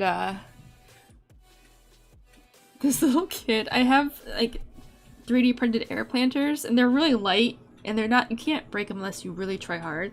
This kid was so excited just to be there. He was probably like maybe 6 or 7, maybe a little younger. He dropped it because he was so excited, but he was just all over the place, and his mom was so embarrassed. It was so funny. I'm like, it's not a big deal. Don't worry. I get it. It's just an excited kid. It's fine. And then another event I had after that, this little boy I had like these fish stickers that I was trying to get rid of, and he picked one up and he was so excited to have this fish sticker. He got his picture taken with it. I mean, he was just over the moon for this silly little fish sticker. And it was the most adorable thing I'd ever seen in my life. Well, I hope your son gets to meet a girl there. I can't say it's a place to do that, but you never know.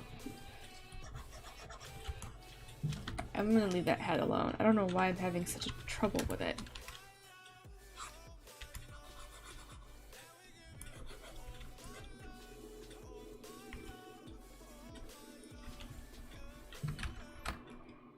Yeah, I don't know. Oh, and then this Halloween event I did. It was my worst event.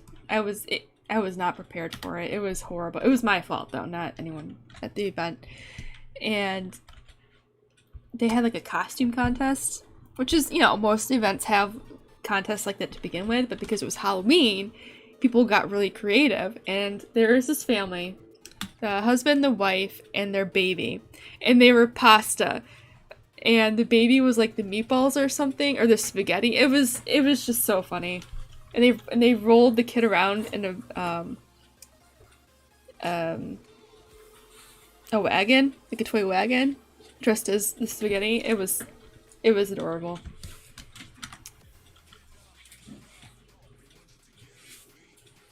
Oh, neat.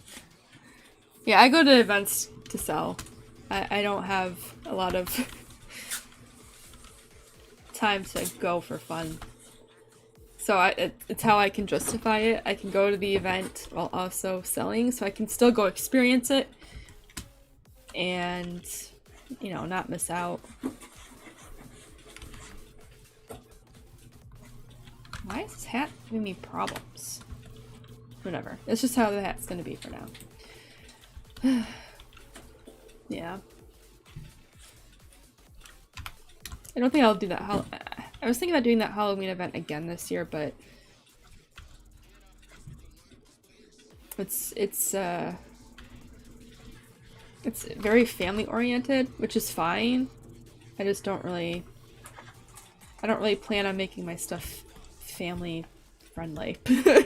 You know, it's not really my scene.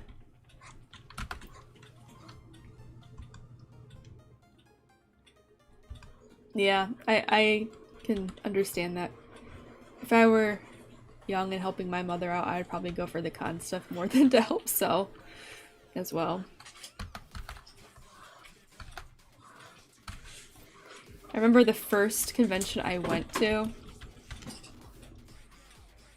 I forgot what it was. It was a comic convention.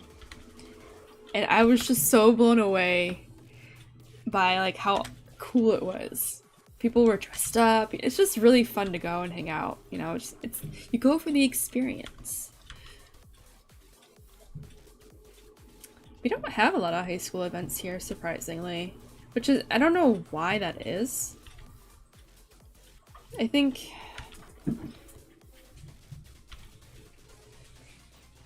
I know that some schools do have the event, but there aren't many of them here. I'm sure if I did some digging I could find more, but...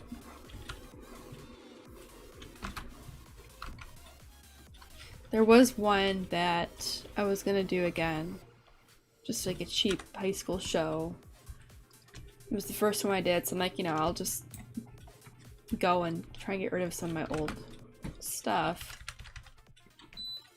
And,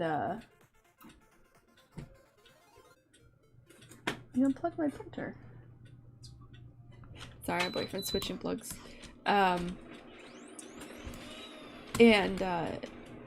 They had their second year of doing it, and they didn't handle it well, so I'm like, you know what, I'm gonna tap out.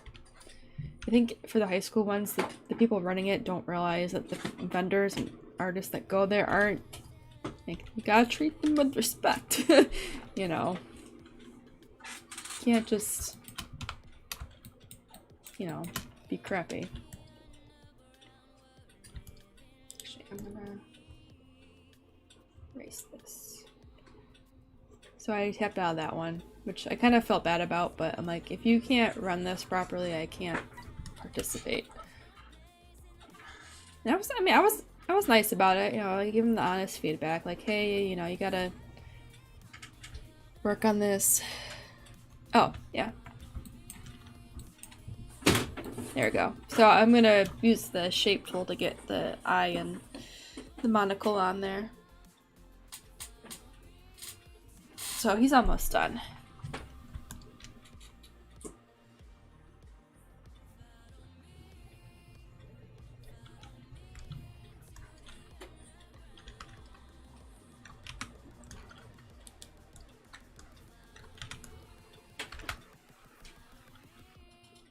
Yes, we're almost done with the monocle Cobra Lily. And then we're gonna go back to the first. I'm gonna go back to this guy. And we're gonna clean that up, you know. Okay, I'm gonna zoom back in now. Actually, I want to stay zoomed out for this part. Because I don't need to be zoomed in for this. Whoa, I don't want that. Hold on. Should be good.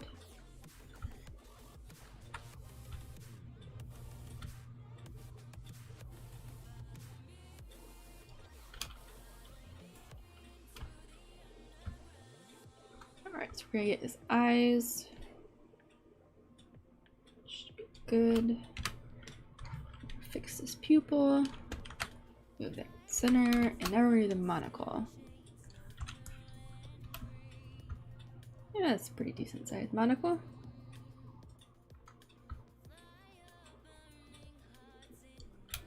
Alright, we gotta make that. Get the edge on there. Try that again. Sometimes I use the mouse for this just because it's easier to control. And the tablet can be a little sensitive sometimes. Like that. Oh my gosh. I'm gonna spend like forever getting this right. I need to stop being a perfectionist. There we go. So now we can do, oops, the rings.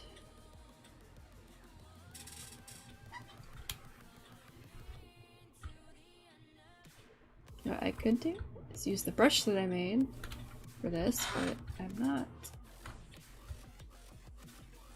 It's a little late now. Oh no, Fab, what happened? Where did you go?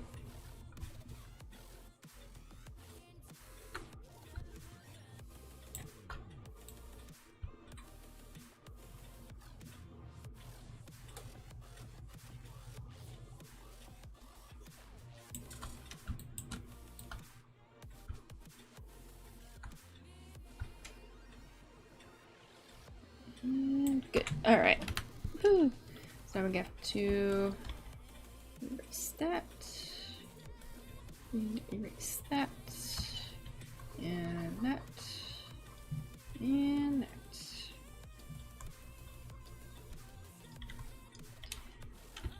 Yep, gotta erase that. Gotta erase a lot of things in here. Jeez.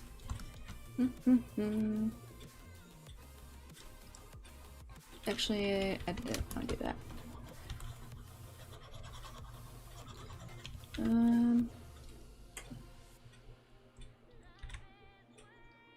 There we go. You know, he doesn't really need a chain on his monocle. So it doesn't really hook up to anything. That's fine. Close enough. Alright, and then we need to put his hat back in here. Fresh that. I need to erase this.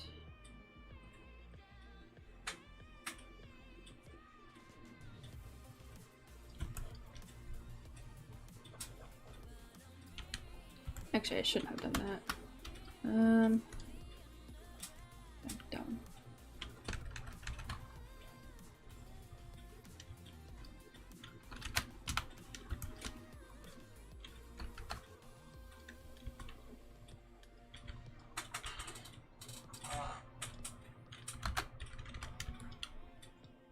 trying to get this part in real quick and I can finish the rest of this.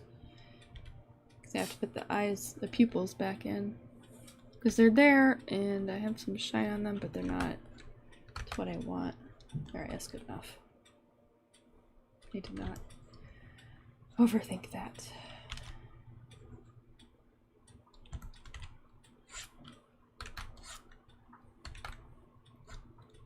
There we go.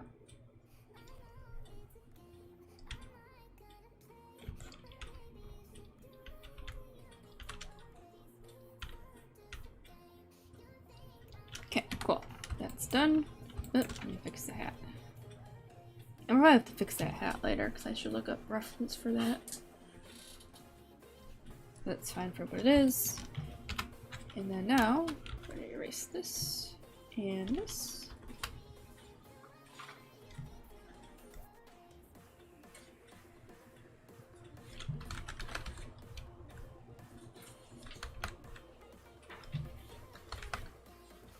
Probably could use the circle tool for that too, but I think that's good for enough. And we'll add that. There we go. Look how cute that is. Look at that fancy cobra lily. It's Mr. Yeah, I was thinking about that after I made like the first 2 circles. I should use the chainmail brush. Oh well. I mean, it's not that big of a deal. I should, but I didn't. Alright, so now we're gonna make that black. It looks even funnier. He looks so goofy. That hat's atrocious. I need to change. Oh, I'll change that later. It's a placeholder. He looks so funny. He looks ridiculous. Absolutely ridiculous. It's Mr. Cobra Lily. Alright, so we're going back to the monkey cup picture. So we are going to... I'm going to put it back here just so I can work a little better. Alright. Let me save this before I do this. I haven't saved like an hour.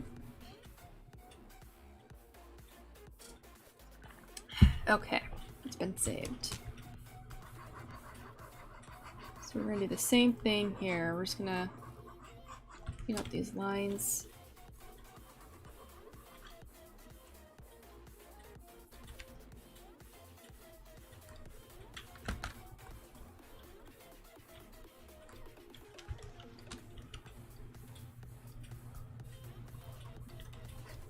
And I think you might be able to do another type of pitcher plant, or whatever. You can, if you just want to lurk and listen, that's totally fine with me. I don't mind.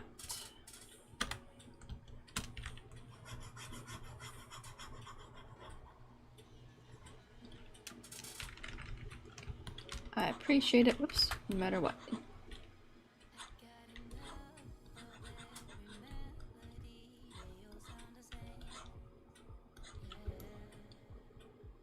I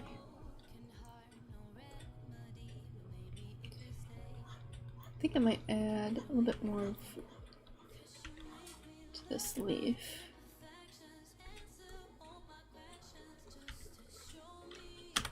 Yeah, I don't like how flat that is, so we're gonna fix that.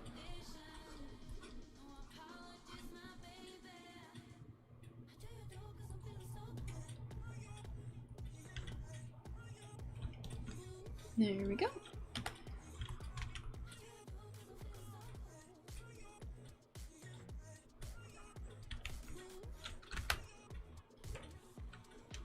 Alright, that's better. I like that better. There's more shape to it. Aw, yay! Glad you're drawing. Everyone should draw. Everyone gets a drawing right now. All of us. Be a drawing party.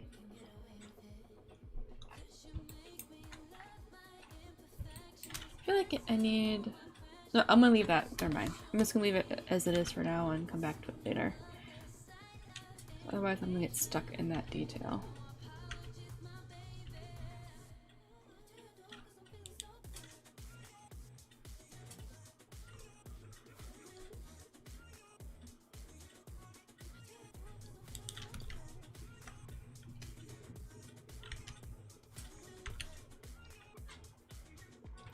There we go. Oh no, I'm getting stuck on the details. There we go. Nope. That's better. That's better. So some people with cats have like a special camera. Oh yay! Good job, Aru. Have a special camera for their cat when it's sleeping, like a cat cam. I'd love to do that. But the cat doesn't sit still long enough in one spot for me to do it. Like, I have tried to set up a spot for her in my on my desk. She won't do it. Like, she would stay there for like 5 minutes.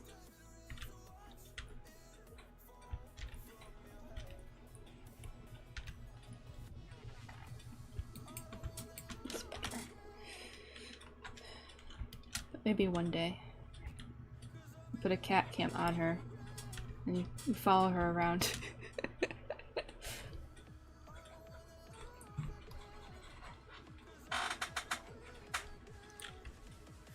Aw, my cat's not a lap cat. She doesn't like she'll in the morning when she wants to eat, you know, she'll lay on me or you know, lay next to me or whatever, but she's not a lap cat. I've tried ever since I got her. I tried to get her used to being in my lap, but from day one she was like, nope, not interested. But she's really big, so I'm kind of glad that she doesn't have an interest for it. Now she's like stood in our laps, but it's only when she wants our attention for food.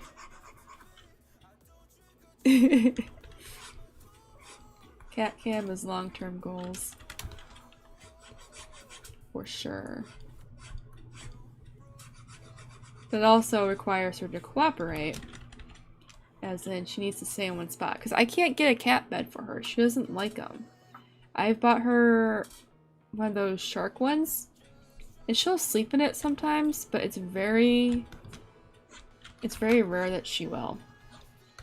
And then her cat tree has like a little tent on it that she can fit in and sleep, but she has gone in there maybe like 4 times since we bought it. And only for like a couple minutes. Because I remember when she first used it, I was so excited. I'm like, oh, she's gonna be in her cat tent again, or she's gonna start using it and stuff. And no, didn't work like that. My cat likes to lay in corners or on the desk. Or she'll jump from my desk to the top of the bookshelf. She doesn't... The only place I see her lay consistently is on this really fluffy blanket we have. She loves... I was gonna put it away because we don't use it because it's summer. It's like a winter cat. Aww. She's helping. She's being a supervisor. That's so cute. Watching him draw. I lost my train of thought. Oh, the blanket. We put the blanket away during the summer because we don't use it because, you know, it's a huge weighted blanket. Not weighted, but it's heavy and it's really hot. But it's fluffy enough for her that she uses it as her bed. So we were gonna put it away, but left it on the floor, and she's like, "Nope, this is mine now." So. What she sleeps on. She will also sleep in her cat carrier, When we go up north, we take her and sometimes we leave it out to forget to put it away. And she'll sleep in it. That will be a cat bed for her. I don't understand it. And it's not a metal one, it's a fabric one, so the top's wide open. But I guess it's, I don't know. Whatever makes her happy, it's totally fine with me. But she just has very strange sleeping areas. Or she'll just lay in the sun. I'm trying to think what other places she'll sleep. Oh, we have cupboards above our fridge. And sometimes after she eats, she'll go up there and sleep. That's another spot for her. And the only time we know she's up there, because we leave the door open, her feet will hang out of the side. Or out of the cupboards. We just see cat feet hanging out. She doesn't have conventional cat beds. She has Princess Allura cat beds. Or cat havens even. They're not even beds.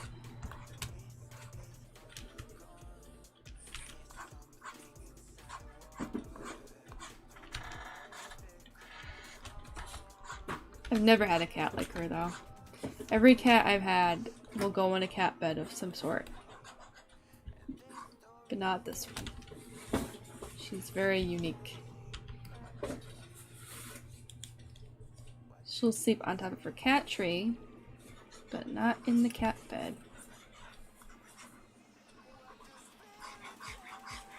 Right? Oh, she will... We have bags, like, paper bags. She'll lay in those.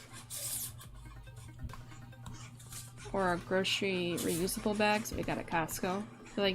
They're black and mesh. So she'll lay in those and take a nap. I think she likes the carrier because she can see us through it, because it has a mesh on the sides. It's not completely solid. Maybe if I find a cat bed that has a mesh surrounding, she'll use it. She'll feel hidden, but she can still see us. I think that's why. It is cute. She's very cute.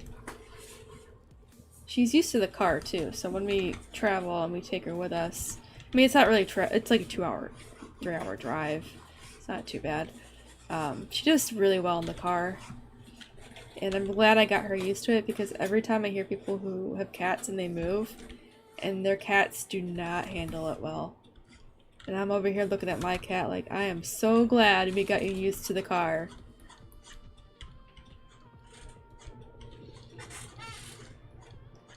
I mean, she does really well. She'll just nap in her carrier while in the car.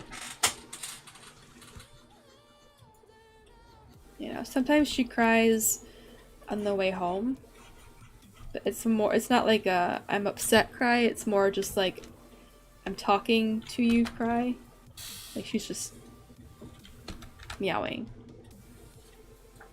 And the reason why we know it's not an upset cry is because when we look at her in the carrier while we're in the car, and she meows, she'll roll over and show us her stomach and be like, look, I'm cute, see? I got your attention, you should let me out while you're driving.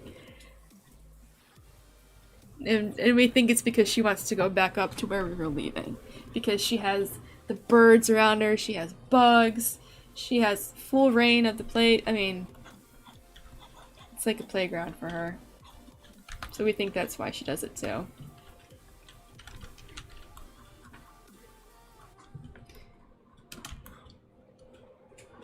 She's not too vocal unless she wants something. But yeah. She's pretty good in the car. The only time the only issue she has is she can't have metal toys. She will eat them. She will literally eat them. She said it twice. Has had to have a surgery twice to get it removed. You know those toy bells they put on cat toys? She ate that. Those are pretty freaking big, and she ate it. So she can't have metal. It's sad because I like the bell toys because she gets, it gets her attention. She plays with it, but She can't have it if she's gonna eat it. Because you know what I don't want to do? I don't want to pay for a $2,000 surgery every year because she decided to eat the metal. No.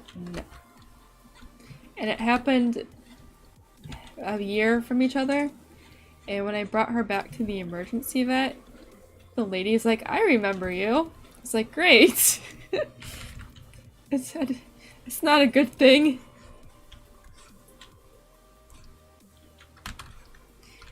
I was concerned she had pica at first, but it's just her cat. My cat is a predator. That bell was her prey. So the bell got eaten. That is the only reason I can think of. She's good with everything, because if it's her toy, she will eat it. It's the only time we've had issues, is if there are metal in her toys. So I had to go and get rid of anything that has metal, which means all the wand toys that we have, a lot of the times they use a metal hook to attach whatever it is, like the feathers and stuff. I can't leave them out. I actually don't even use them to play with her anymore. Because, you know. Oh god. I would rather be brought dead mice and rolls than have my cat eat a bell. I would very much prefer that. I remember when I was a kid, we had a gray cat. And he was always lazy. Always. Like, always lazy. Just very sleepy. He wasn't very active, you know, didn't care to play too much. And we moved into this new house, which had a huge backyard, and the people before us were gardeners. So, and they had like a sunroom that kind of had gaps in the roof, so birds and stuff would get in. And that's when my cat, when I was a kid, the gray cat, became very much alive. I had never seen that cat so active in my entire life until that sunroom. And then a bird got in the house. And this fat cat of ours, who was really lazy, caught the stupid bird and killed it. And then my mom, freaking out, you know, about this cat, he's gonna get sick, he's gonna get rabies, all this other shit. He wouldn't let go of the bird. So my mom is freaking out. There's a bird in the house. The cat caught the bird. The cat won't let go of the bird. The bird's still very much alive in the cat's mouth. So my mom is trying not to get clawed by this little sparrow bird, and trying not to get bit and scratched by the cat. To get the bird obviously didn't make it. It just wasn't gonna happen. But yeah. And that's that version of my gray cat, who he's passed now, it's, you know, very long time ago, is kind of how my cat is from day one of getting her. I'm always concerned that if she has a chance to grab a bird, she'll take it. Because we have birds fly up on our balcony, and sometimes we have the back door open. I mean, the bird can't get in, but she could probably burst through that screen and get the bird.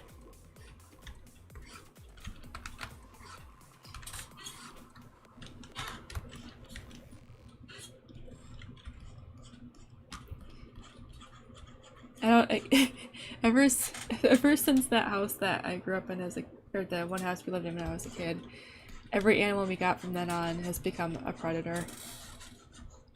I have some other stories, but they're kind of sad. When we got a dog, he was a wonderful dog, very good dog. He was a Great Pyrenees Husky mix, very fluffy, he was huge, very patient. You know, he loved us, we loved him. Well-behaved dog. He became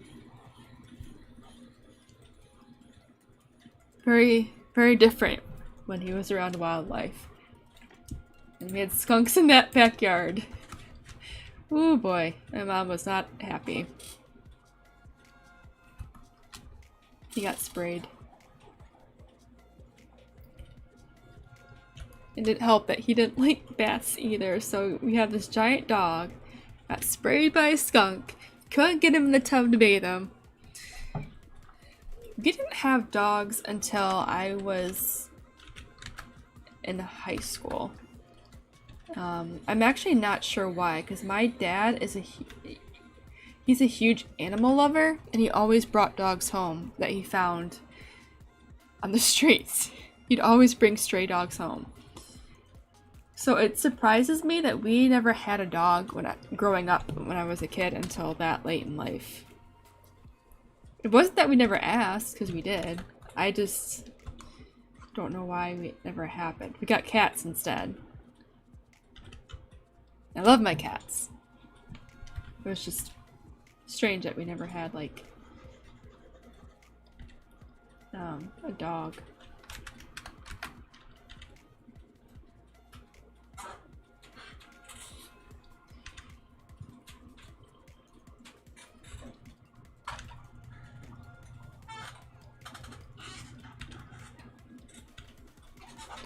But my dad has a dog now. It's a German Shepherd Lab mix. And oh my god, that dog. Whew, he is a handful. I love that dog though, but man, he's a handful.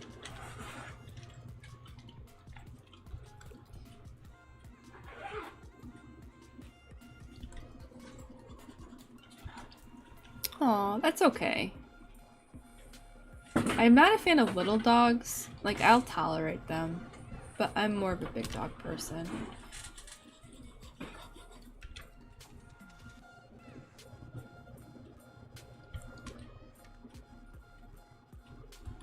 That's okay if you're not into dogs.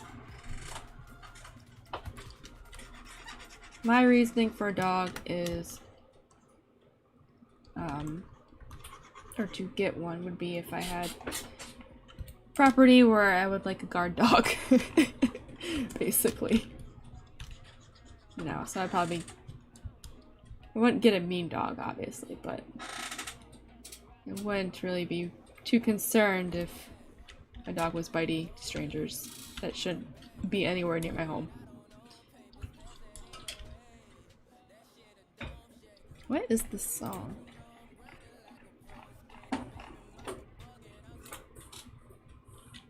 Change this.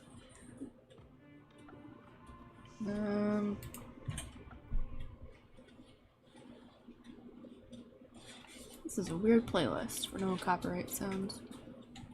Alright, this seems fine. Yes. Oh, that's so cute! Aww. Cats, sometimes cats just pick you, you know? You gotta go with the flow.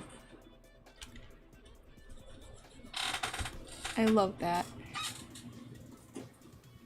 Oh, I can understand that, yeah.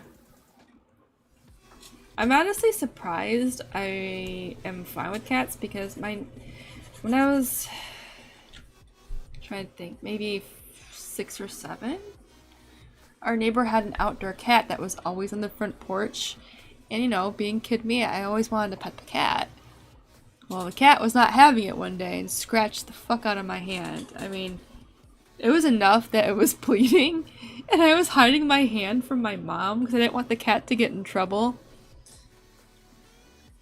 And for some reason that never...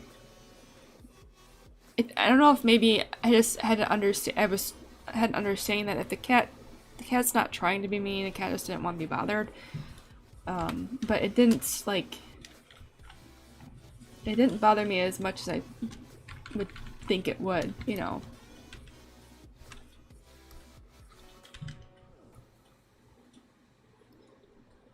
With my cat now she's not bitey, but she can be. She will bite.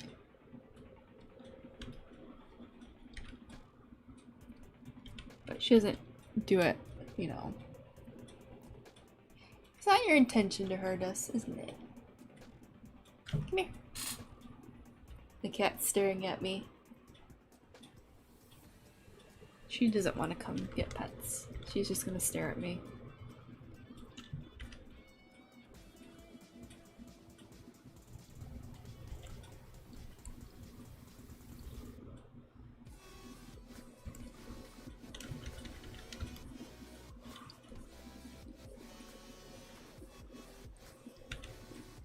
think part of it is both my parents had pets growing up, so maybe, I don't know. But I did learn my lesson. Don't pet a stray cat that you don't know. So, or rather, just don't. I have a kitty next to me.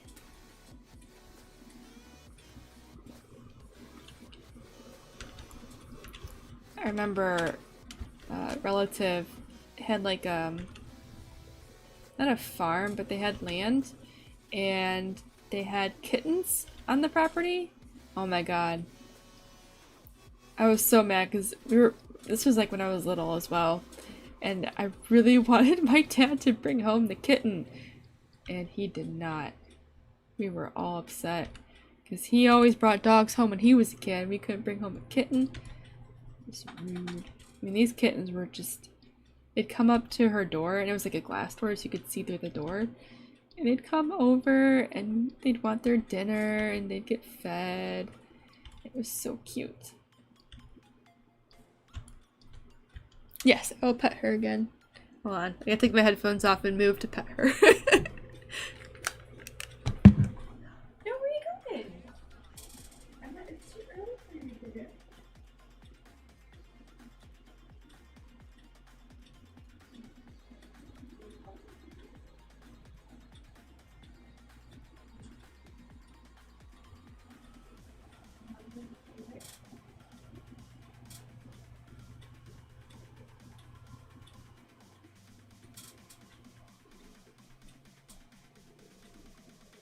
What? Alright, she got pets and a hug, and she's mad because I didn't go feed her. She came back in and she just gave me the nastiest look. Oh well. It is an hour early for her dinner. Now she's watching me from like behind my chair. She's plotting my demise right now.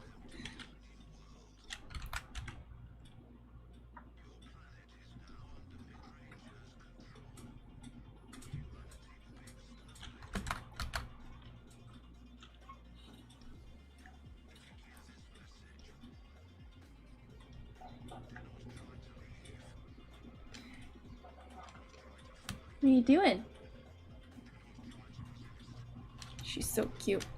We tried to get her to wear a collar because we have this adorable collar. I think, ironically, it has a bell on it, and it has a heart-shaped diamond, like a rhinestone thing on it. It's not diamonds. It's not real. I don't have that kind of money. And she looks so cute with it on. She just looks very precious because she has white fur on her underbelly and under her chin, so the contrast alone is just so pretty, and she hates wearing collars. I tried really hard to get her used to wearing them, but she didn't want to. She said no.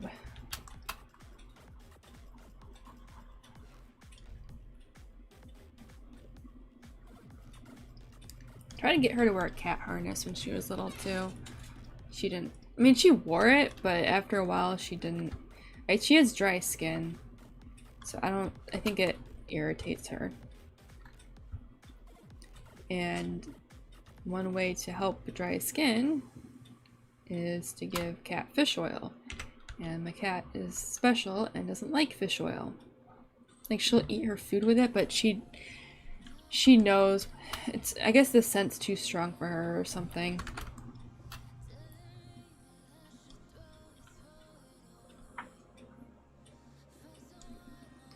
So I just brush her a lot now.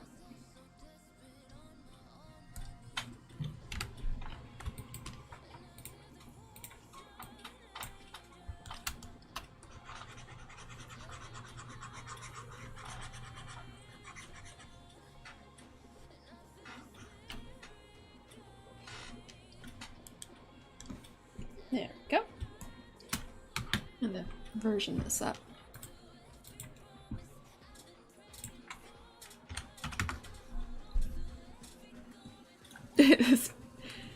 I'm gonna actually fix this because it's not bothering me.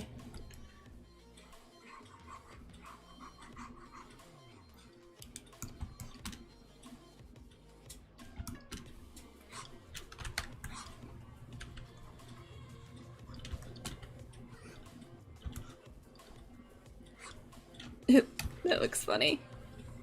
Right, I want to give a little bit more movement. It's a little flat. Okay.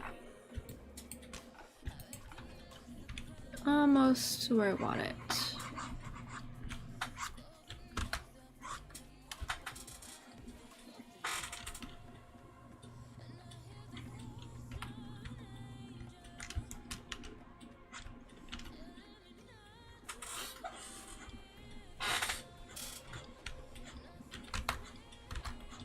There. Alright. It's looking better. Looks way better than when I had it before. Okay. And I might actually add the leaf. Oh, it looks angry. I won't do that. Alright, so we got 4 of these done. 1, 2, 3, 4. I love this guy so much. He's so funny looking. But this is a really weird plant. I'm not gonna do this one. I don't like that one. Looks weird from the side. Looks so funny. He's my favorite out of all of these. Alright, so should we line art another Venus flytrap or sketch a new carnivorous plant altogether?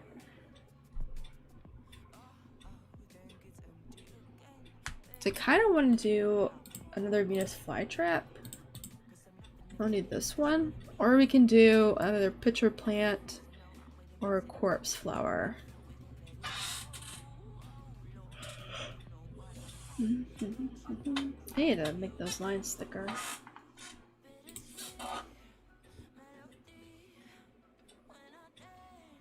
Alright, well, while we're thinking about what we want to do, I'm gonna make those lines a little thicker.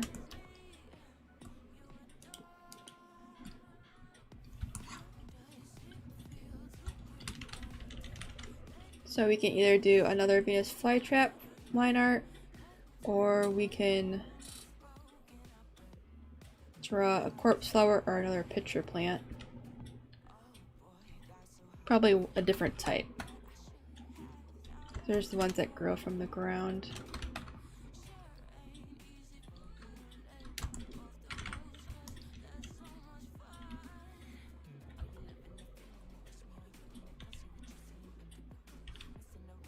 That's the one thing I like about Twitch, is you can do polls in the chat. All my viewers are on YouTube. And YouTube doesn't have that. Which is weird. You'd think, because YouTube really encourages engagement with its viewers, you'd think they'd have more features for their streams to do that. But they don't. They kind of don't want them to do anything or suggest it, because they're like, oh yeah, you can do it and only allow members to participate, or you have to join YouTube Red or something stupid.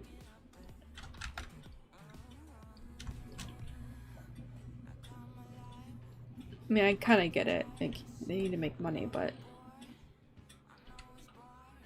I think Twitch works with that though, because people can make their own whatever's to work with Twitch, like plugins, I think. I don't know, widgets I think they're called on Twitch. I think people can make them and then post them to buy or something. I'm not entirely sure how it works.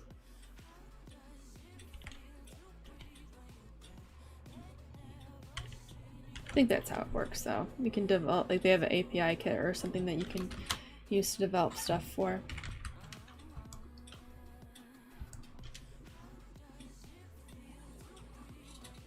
I'm getting hungry too. I need to learn to eat something before I stream and plan my dinner after.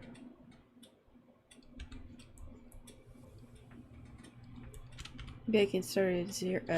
Wow, I just slurred my words. Maybe I can start a YouTube series about how to food plan or meal plan for streamers. That'll be a great series in my limited experience.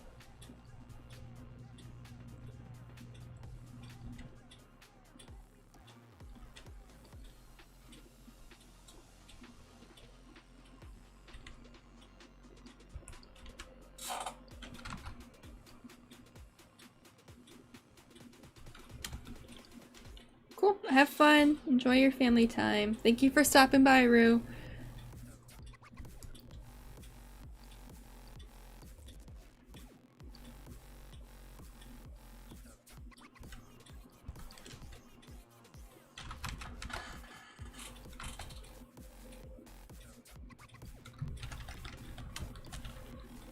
Okay, almost done with this Venus flytrap one. The line art. Oh my god, the outline. Whatever you want to call it, what I'm doing. Just thickening the lines to match with the rest of this.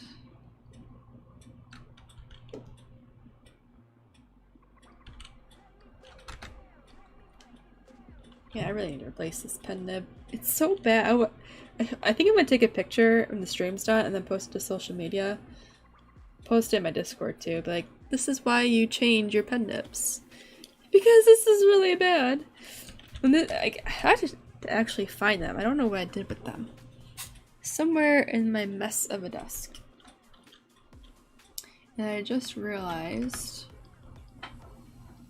I forgot to prepare more product for something I have. Oh boy.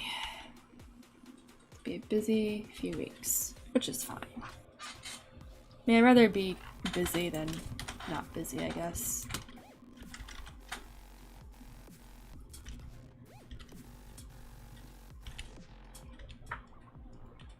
Let's see.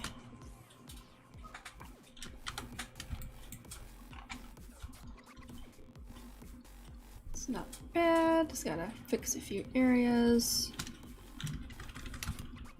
And then I think this one will be done. I think I want to do a corpse flower. I think those are fun. It looks good. Alright, so I'm gonna save that. And I think I have corpse flower reference already. Let me make sure.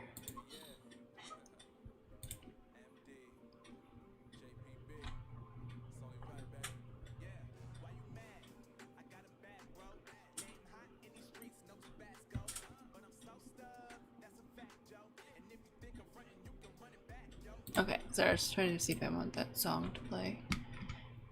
I don't. Alright, so now I have to find references. Where are they? Flowers. Ooh, I forgot I have my own flowers. Pictures, and they're not there. Shoot, where did I put these reference photos? Oh my god. Nope.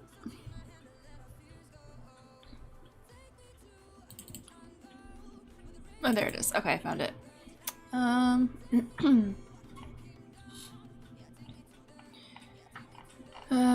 think that's enough for the plants. Yeah. I have six. Okay, I have enough. I will say I am happy that Krita can handle all these reference photos. These aren't exactly small either. I went for some pretty high res ones. So the corpse flower smells like death. And it makes me laugh because it looks like a corn, a piece of corn with a flower or a skirt. I think it blooms like once every so many years. Yeah, so this would basically be the process for it. 1, 2, 3, 4. And in the middle, I think is where the seeds and stuff are. Apparently it has fruit. I don't recommend eating it, but apparently it does. Alright, so we're starting a new layer. Quartz flower. So now I have to figure out which way I want to draw it. Because it's pretty like this. But it's pretty like this too.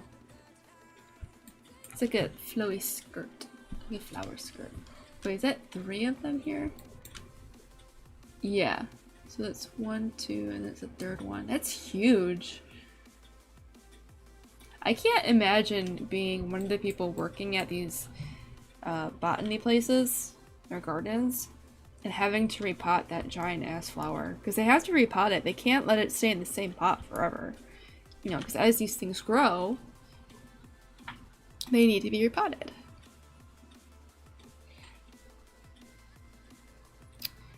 You mean like to crop the reference images you bring in? Yeah. Unfortunately, you can't. Unless you make a new layer and crop it.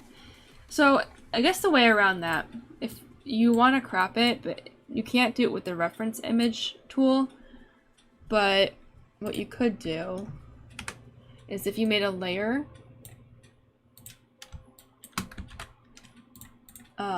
with the image on it, and let's say you want to crop this, you can crop to the image only. So if you go to tool options and it applies to the image or layer, you apply it to the layer, so you could just crop, like let's say you just want this part and you crop just the layer and not the whole image. So that would be one way to do it, and you would just have a layer full of your reference images. You have to work from there. Or you could use image and crop it and save it as a new JPEG or PNG file. You could do that too. You couldn't, no you couldn't. So you would either have to save it out as a new image file and then bring it back in. So I'm just gonna demonstrate. So let's say I cropped it and image, oh my gosh, I'm going crazy here. So let's say I just opened up the image and created it and cropped it, and I can save it out now. Come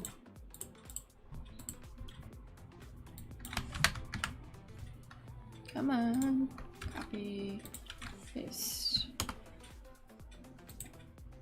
Go to my folder, please. Oh, it's there. And then corpse flower. Let's save it as a JPEG.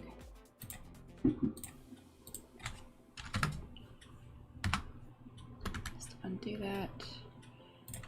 And now I can bring that back in as a new reference image. But I can't crop without resaving it and stuff.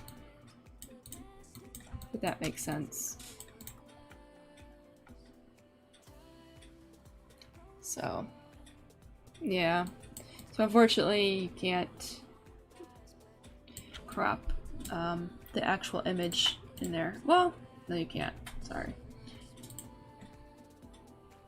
Transform it, but I can see if... Oh, you're welcome. I can probably see if that's in the pipeline of things to improve. Because I wanted to ask the developers about a few things. And then I can also go and see if it's like a feature that's been requested or not. Because if not, I can go and request it. Because the reference, I love the reference image tool that they have. I don't see any reason why they wouldn't. add on to what you can already do. But I think, to my understanding, the process, they treat it as a vector shape, so that might be why you can't currently crop the image. I'm sure there's a way around it. I'm sure there's something in the future that they could do to either revamp the tool or change it. But I'll see what I can dig up for that.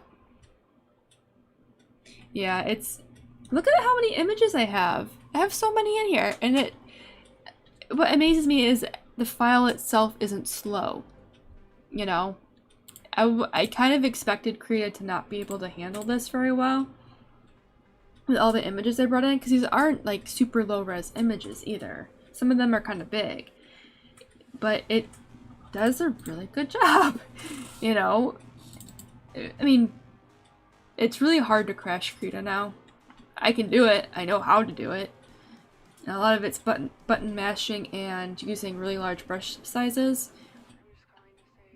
There's too many words in this song. Oh, I hate this. Let me actually pick a different playlist from them because it's distracting. So give me 1 second.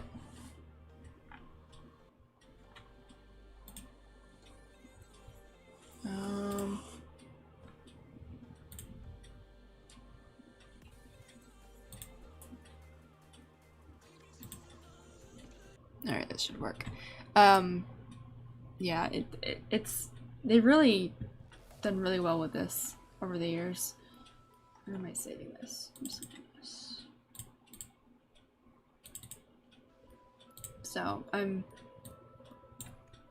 very happy with it.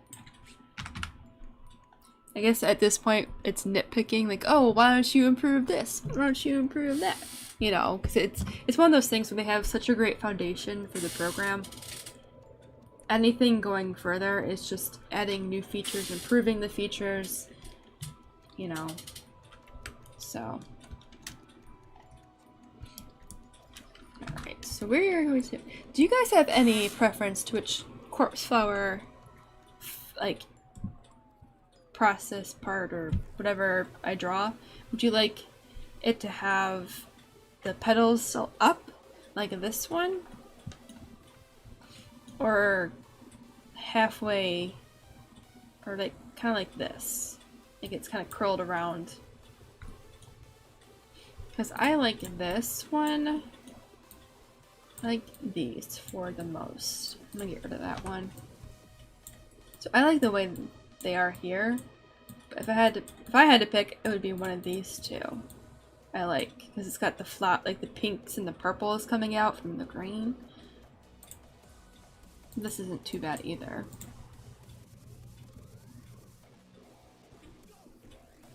So what status of the corpse flower do you like?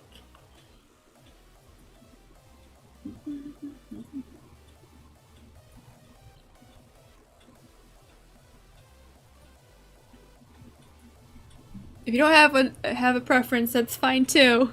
I'll pick myself. I just figured be interactive. Left, middle, or right? I'll give it a minute, in case, because I don't know what the delay is between me speaking and the stream.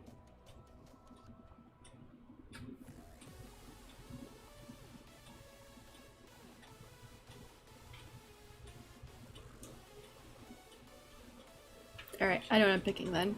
It's been a few minutes already.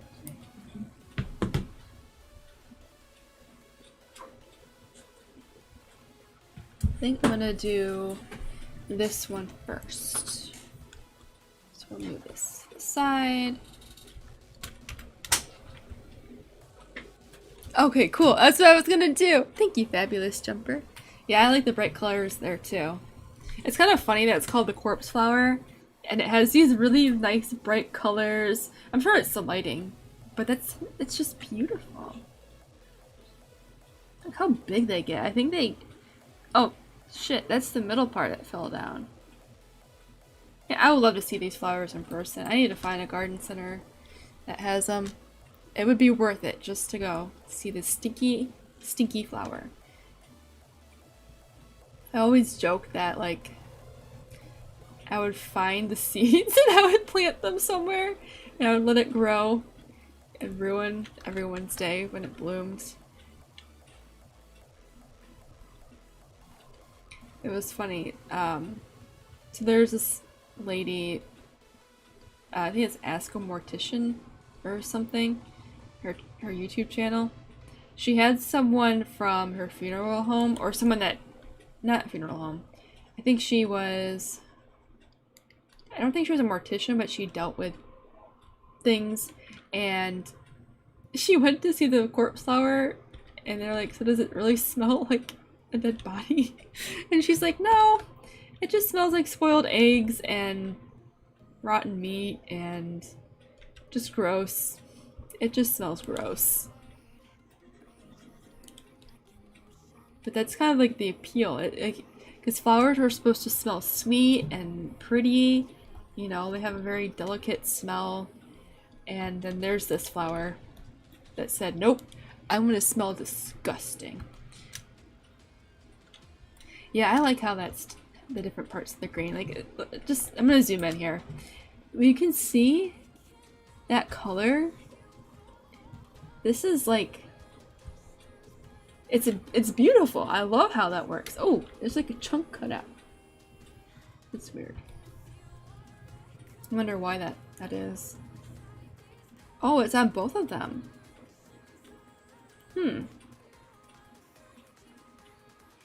There must be a reason for that.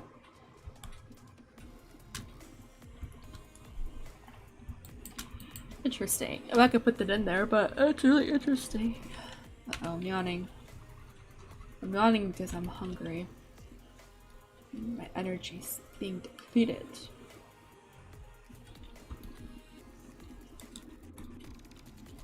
These are really nice colors. So if you're drawing digitally and you're having trouble getting colors right, just color pick it. And when you're doing this, watch on the color wheel here where that color is going and how it shifts from more yellow green to deeper greens. It's really interesting when you look at where it's going. Like, this is more yellow and then this is more green here. So, and then up here you can see it's less yellow but more green, right? When you figure out that most foliage isn't actually green, it's yellowish, it makes your art much better when you go to color it yourself, because, oops, I'm drawing with green. It gives it a more natural look when you're doing plants and backgrounds and stuff in general. I mean, when you look outside too, and you compare the green, like even in this image. Alright, this is a deeper green, this is a yellow green. Alright, so if I eye drop this here, I'm going around, it's hovering around this yellow-green area. I go here, this is a blue-green area. This is not, you know,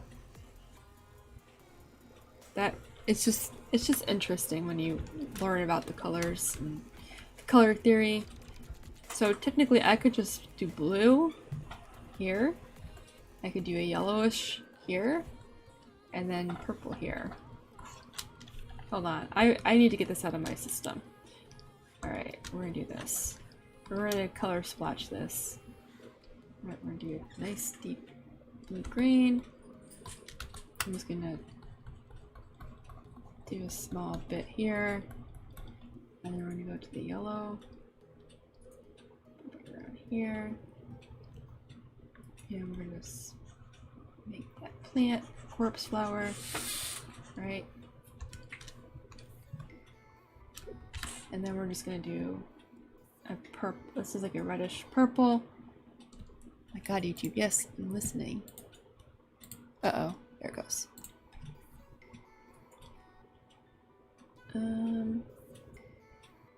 Like a deep magenta. There we go, and then we'll just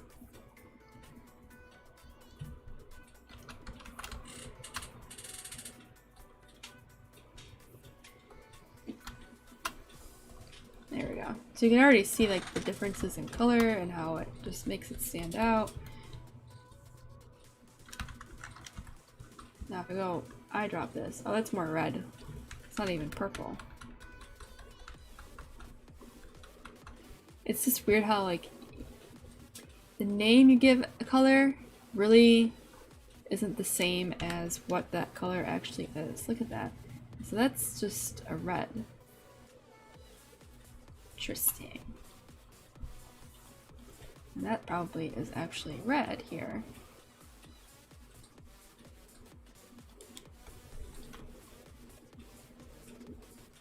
Yeah, obviously that the whole thing is this bright green, but to get just that color down. Just to block it out. There we go. I just wanted to block out the color. It was just really pretty. There we go. It's my muddy colors. Alright, I'm erasing that now. Yeah, this really pretty. Hope I can do it justice when I draw this.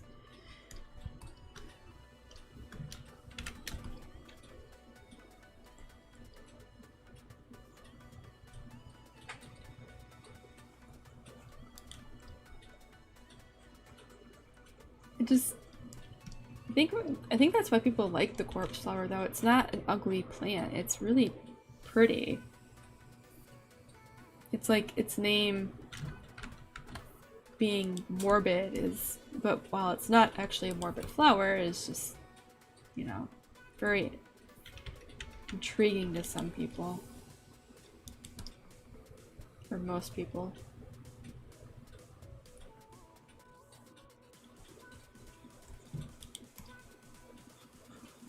I think too, because the petals are so wrinkly, there's so much texture in it too.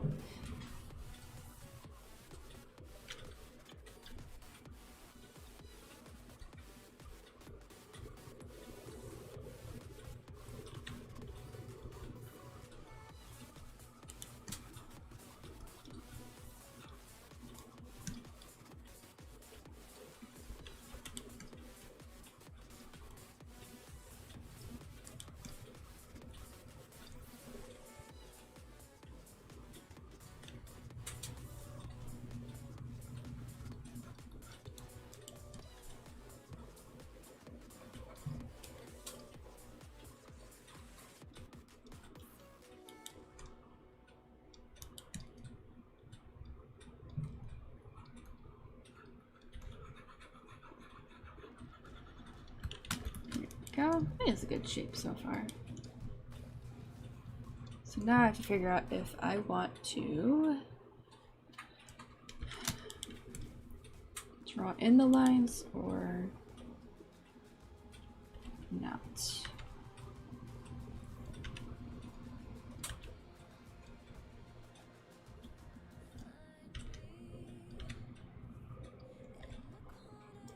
Let's see. I think it just folds in.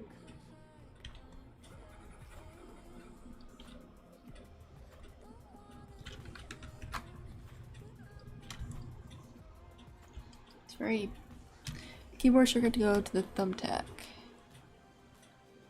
I actually don't know. I don't really go back and forth too much. Let me see. This input. Demo to that.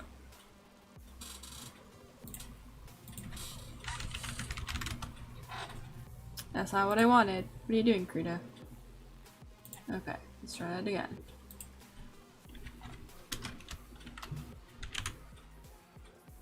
Okay, so you can make a shortcut. It doesn't have one assigned to it by default. So there's a shortcut to paste it as a reference image. So if you're going to be making your own shortcut, you have to make sure that nothing else is using it. Control 1 doesn't have anything assigned to it. you could use that to activate the reference image tool. I have that specific key combination to isolate a layer, so that's why I know it's a free shortcut key combination. So I could probably control 2 this. 2, let's see. B, control 2. Yeah, so if I do that now, it'll be if you watch here. So I hit B for brush, control 2 gets me the reference image tool, B back for brush.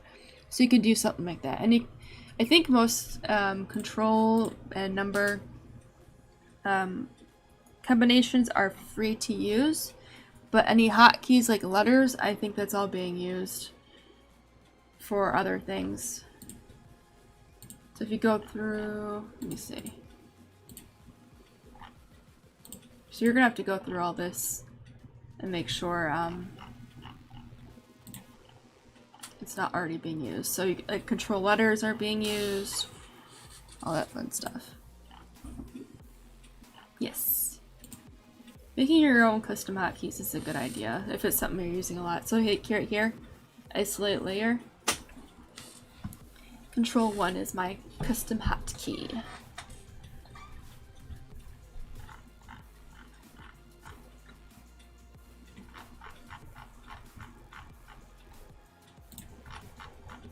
So I'm just gonna cancel that. I'll leave the control 2 as the reference image hotkey. Why not? Because I can. I don't know if I'll use it that much, but I can always turn it off later if I want to.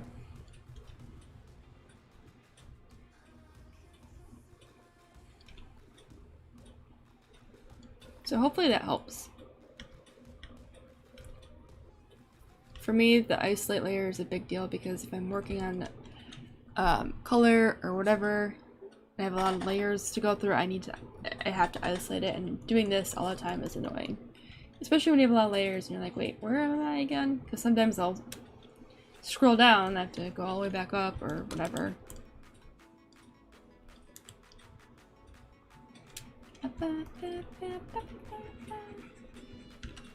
Alright, so we gotta do the bunches.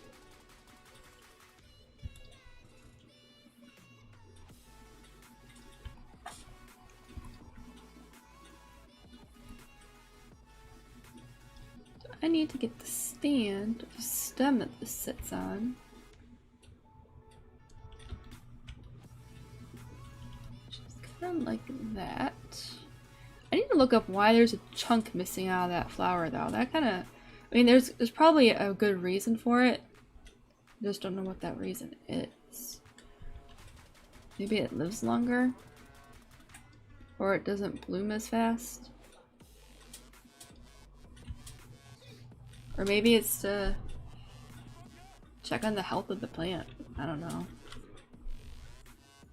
Alright. I'm gonna be right back for like a few minutes. Not that long at all. I'm gonna just keep us on here so you can see like what's happening. I'll keep the music playing. Oh. Really? Oh, thank you, billions of people. Yeah, the reason that before I BRB, I'll BRB after I talk or say this. A lot of people who have videos on Krita teach you how to draw in Krita, and to me, I don't think that is helpful because if you don't know how to use the tools, it's not really going to benefit you. So, I made most of the focus on how to use the tools in Krita versus how to draw in Krita. Because you can make really nice illustrations, but if you don't know how to use the tools, it's not really what is it. It doesn't really mean you know how to. It doesn't. I don't see that as helpful, you know. So if you know how to use the tools, that's really going to enhance your drawing, in my view. That's why I made it more about the tools and not how to draw. But now I'm going more into how to draw using the tools because I've gone over so much already. I mean, it's kind of still how to use the features, but in more specific situations. So, yeah. Okay, I'll be right back.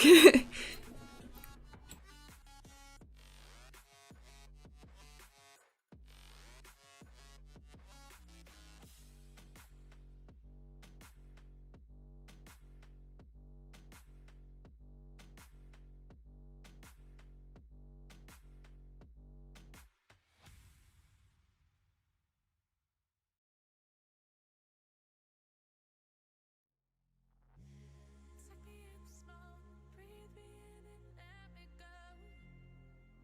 Filling the lungs inside you. And the blackened eyes make my way into your mind. Just to know what you knew. Restless every time we start locking eyes. Lost control. Oh, it's paradise with honesty, but I'm in the dead of the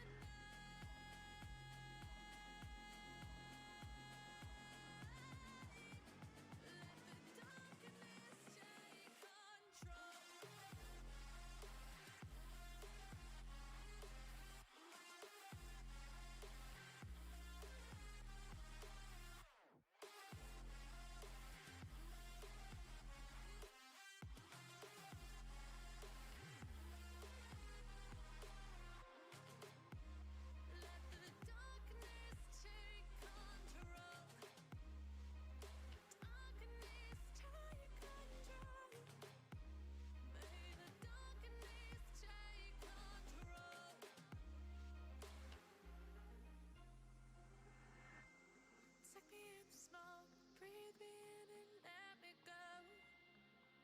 Sink to your heart to find you.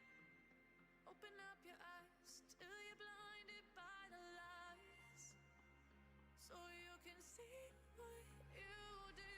Restless every time we start locking eyes. Lost control.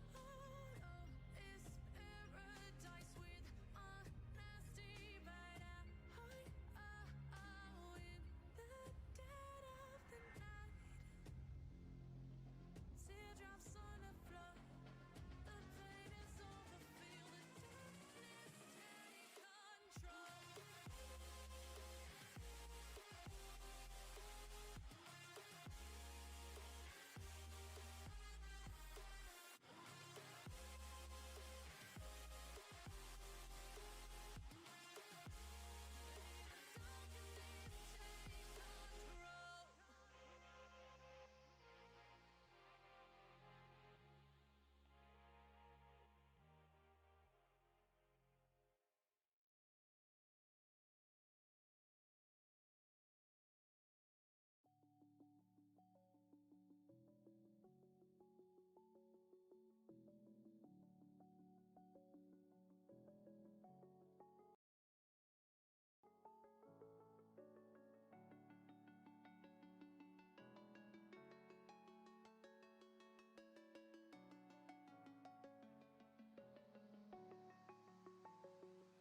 I'm alone, I'm a broken home. I gave you all the bricks that I own and know. I'm letting go, I'm breaking these walls down, breaking these walls down. If you want adventure, then fly to home. But if you wanna travel, then go alone. Yeah, what's the point in us if I never know? Yeah, if you're gonna leave, I'ma let you go.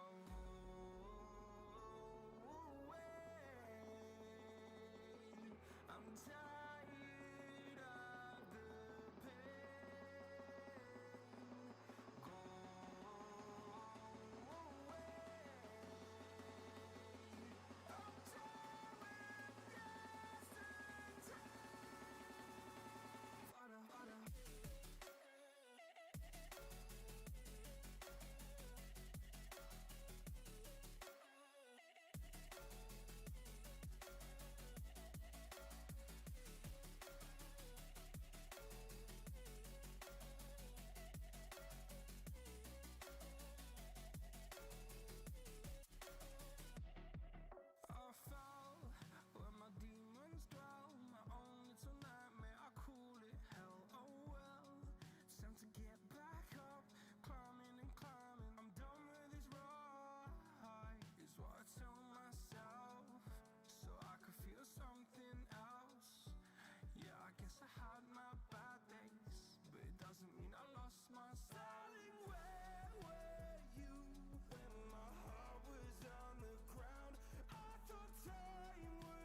Okay, back, sorry. Had to refresh the water and quick shovel something into my stomach. I'm here. I just needed to step away for a minute.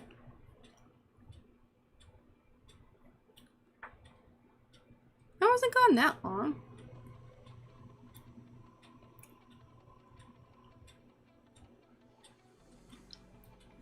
I had BRB on my screen.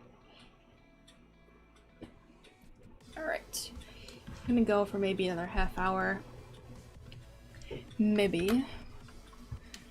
Let's see. Let's see how long I can hold out.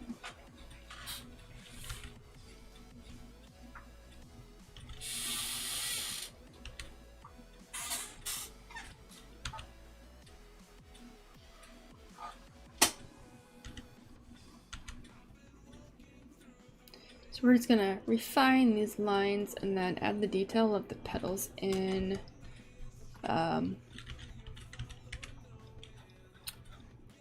after.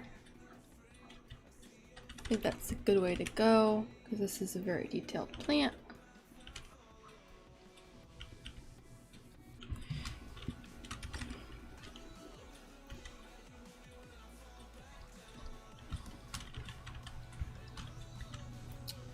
And hello, motion paths. Welcome to my stream.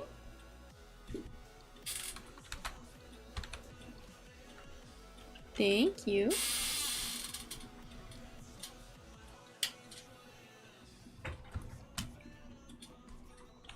My cat is impatiently waiting for her dinner now. She becomes very passive aggressive and she'll sit next to us.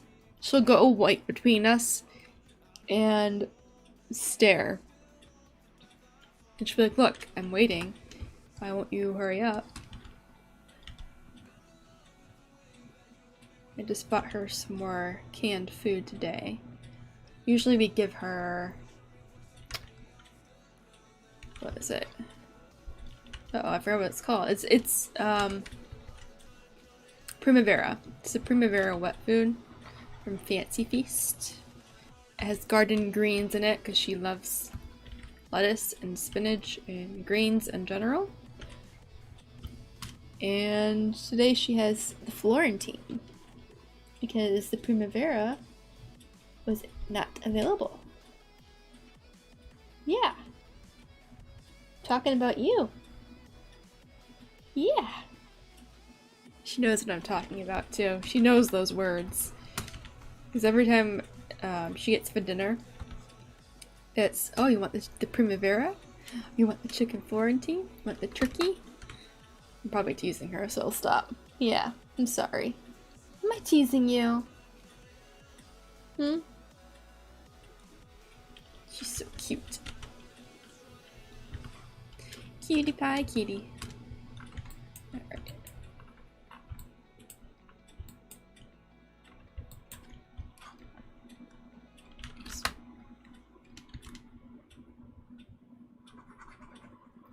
Cutie pie cat. She's so fine, our cat carrier though, because I left it out. I never put it away. So now that she naps in there, I mean, she goes absolutely nuts in there. Why does this keep pausing? Yes. YouTube, please. Jeez. She'll roll and her tummy she'll show her tummy to us. I mean, when she sleeps, she is so comfortable. I could literally walk up to her and start petting her and she won't even flinch. She'll just start purring.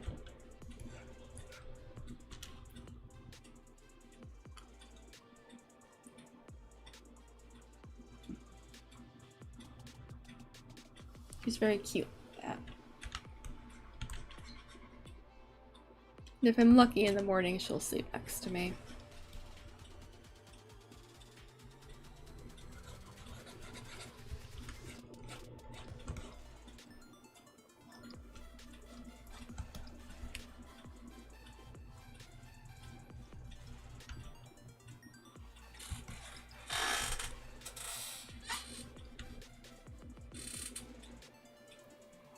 No, it is funny.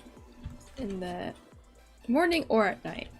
If we have the windows open, she loves, you know, she'll go on the window so she can smell the air outside and all that fun stuff that kitties like. And she'll poke her head out between the curtains if we call her name. Like, we'll be like, Alora! And her head will poke out and she'll be like, what? What? And if we find a bug, we have to be very careful saying that word. If we find one of those, we call her from the other room, she comes running because she knows when we're calling her that it's something fun for her. She loves to chase those. I think the cutest thing I've ever seen her do with a moth, we were up north and she was laying down next to me. I was working on some sketching, and next thing I know, she just gets up, and I'm like, well, that's weird. Why is she just randomly jumping up? And she stands in her hind paws, and her front paws just ever so delicately claps together to try and get a moth. It was the cutest thing I've ever seen her do. She was so delicate about it. Just so gentle. And then when it comes to her toys, she has to rip it to shreds. She actually has...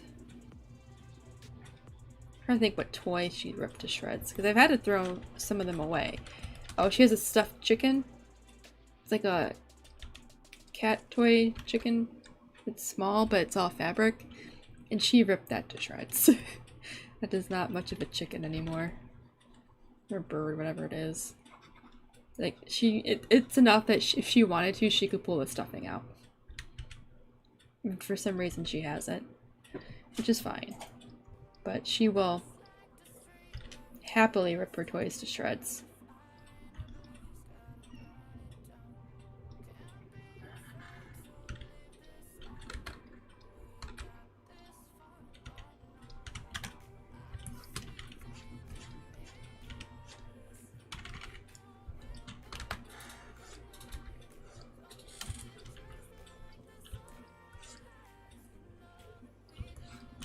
Probably try and put more videos of her in my videos.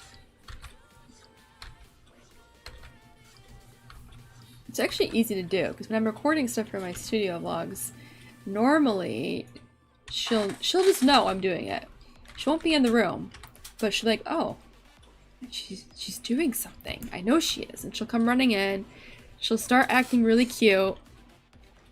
She'll start rolling over, trying to be like this adorable looking, roll over and be obnoxious, get in my face. She wants to be on the camera. She just knows. Like, if she's completely asleep, totally out of it, I can go up and pet her and she won't flinch. If I get my phone to take a picture of her while she's sleeping, she will wake up. And I don't have the volume on for the picture taking either. She just knows. She's a psychic cat.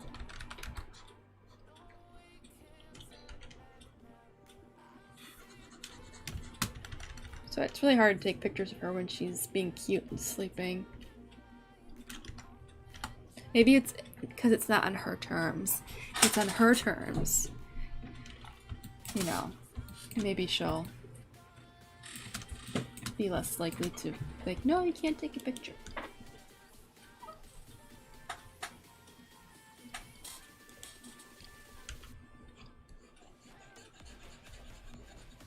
This actually turned out pretty nice. I'm kind of happy with this so far.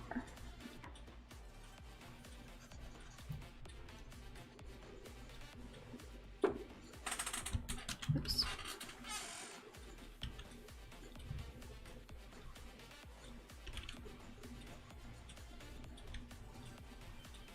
There we go. Normally I don't like super petally flowers because they're a pain in the ass to draw, but I think this is coming out pretty well. Oops.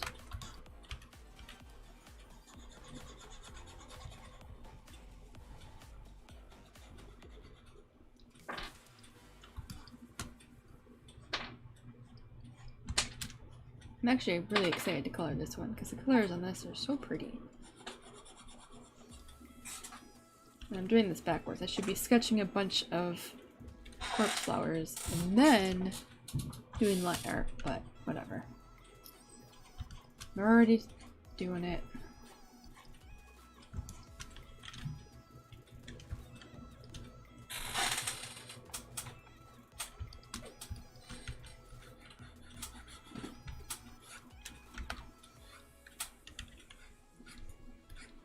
There we go.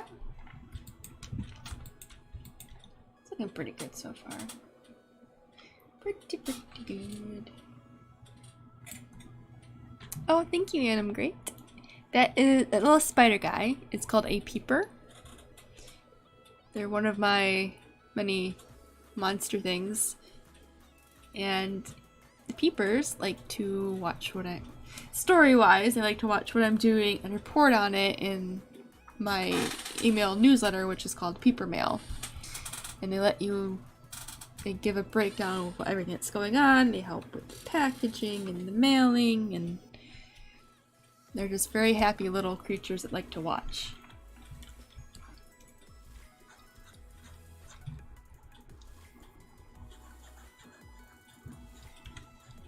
I actually have a new variety of peeper that I have drawn, which are fire ones.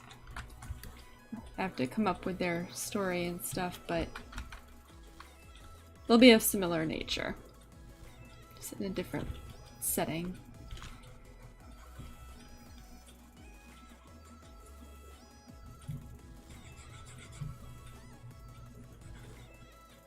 So the peepers handle...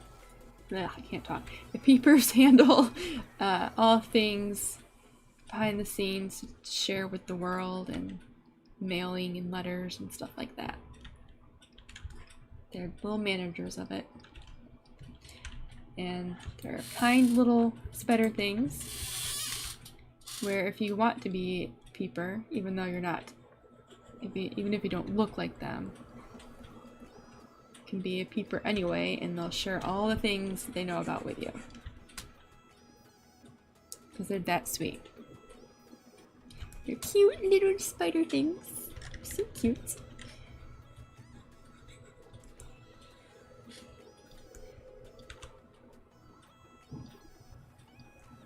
I actually have them on my packaging now. So when people order stuff from me, wow, I can't. I need to eat a big dinner tonight because I can't freaking talk to save my life now. When people order stuff from me, that is on the packaging now, is them. They have, there's like 5 different versions of them on the tape, and they have letters, and they're just happy. Actually, let me bring it up. I think I can show what it looks like. The spider normally reads, little peeper guy. Let me bring it up. The tape.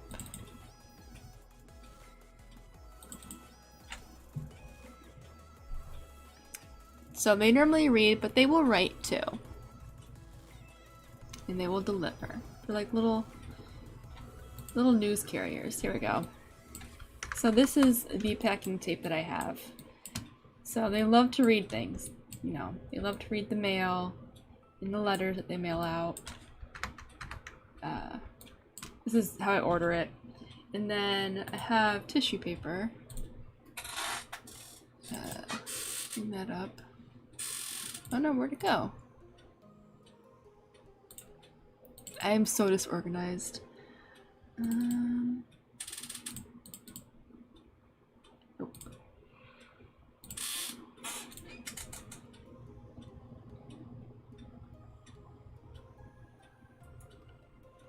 Let me look it up. Let me find it. No, they don't draw.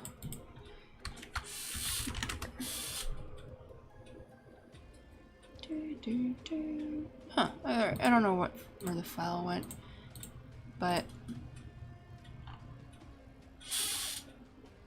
Oh wait. maybe it is.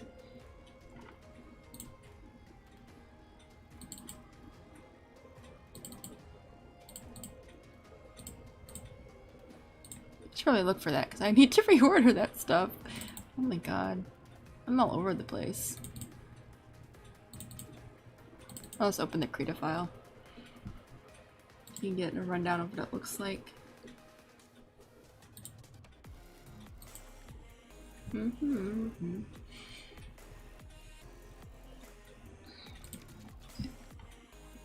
gonna take forever to open now, probably. There we go. So, that's what the tissue paper looks like. They can draw, I guess. But it's not like... Well, I could probably make them draw. I can't promise their sketches will be legible, or, you know, you can tell what it is. But, I have to find the final artwork for it. But this is the premise of it, where they are, they're dreaming of the mail, they're happy, they get mail. This one is like Link from Zelda, where it's just like, oh, I have the mail. It's like the holy mail.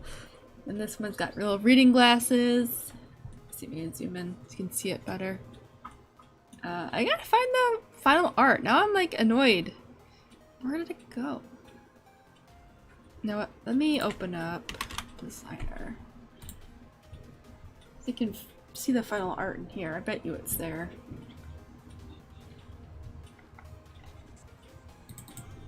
I have so many Peeper images all over the place. They're everywhere. Maybe it's in... No. I don't know. I'll have to find it. I'll open up the vector file though. I can show that off. Yes. Open.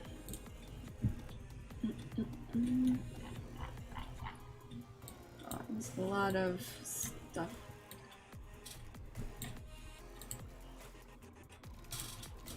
There we go. This is the tissue paper that I have. The design. Ooh, just goofy. I might revisit him though. I might have to adjust the arms because I don't like that they're up like this one. But he's sleeping and dreaming about the mail. He's reading the mail. He's reading the mail. He's achieved, collected the mail. Yeah, I think the Peepers will just be really bad at drawing. I mean, I can't really say much for my character either because the whole... Here, I'll just open that up too.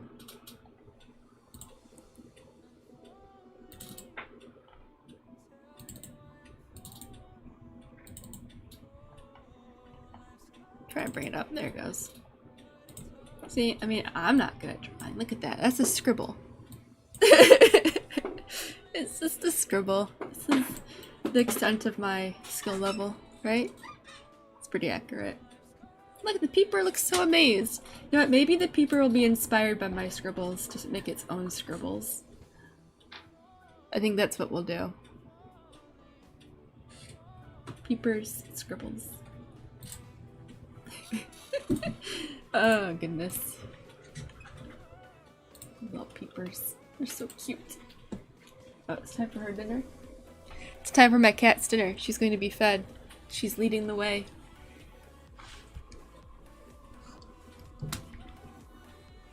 I'm not feeding her. But, yeah. Someone else is. I try to have fun with, like, you know, my persona and the world that she's in and stuff like that. And I think it's more fun to just... Every time I have her drawing, it's just scribbles. It's not anything actually... It's not actual drawing. I think that it's more approachable, you know? It's not, if I take it too seriously, it's not going to be fun, you know? And if it's not fun, no one's going to want to look at it. Or even partake in it, you know? If that makes sense.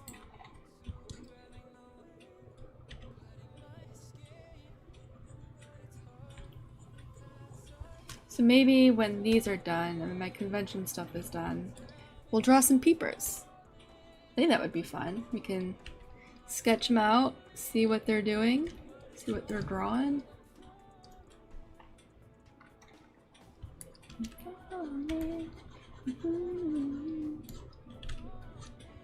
I hate when these songs come on because they're catchy and I'm like, oh, I wanna like sing along to it. But I don't need to put you guys through that.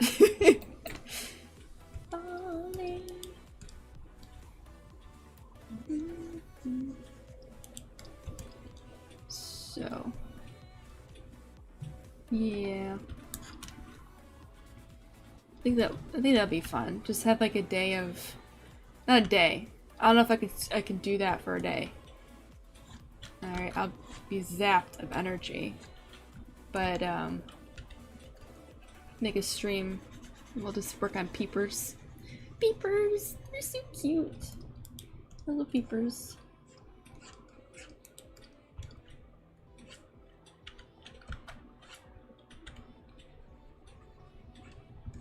Alright, so I think this looks pretty good. So far, it's corpse flower. Now we have to get the frillies in there.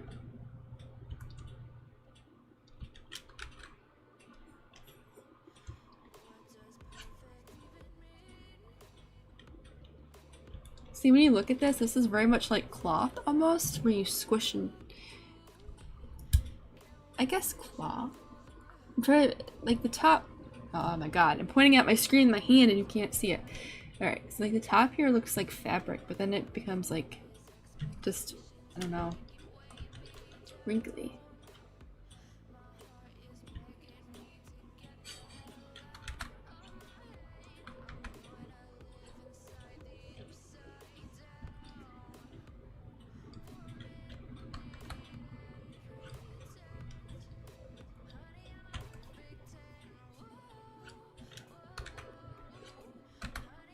It's gonna take a lot of concentration, so I apologize for being quiet ahead of time. Let's see.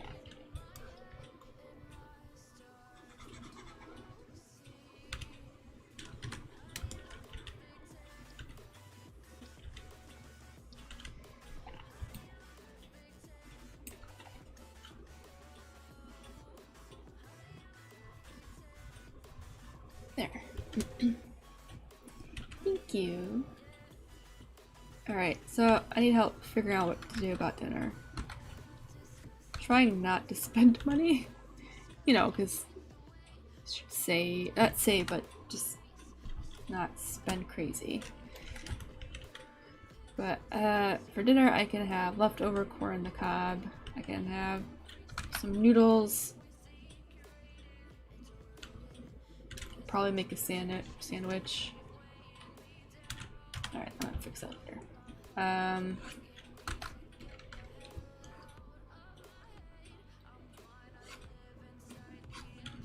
don't know what else I can have. I need to go grocery shopping. I need to buy groceries.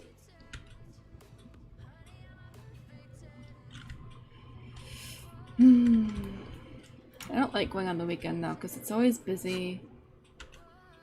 So I usually go during the weekday.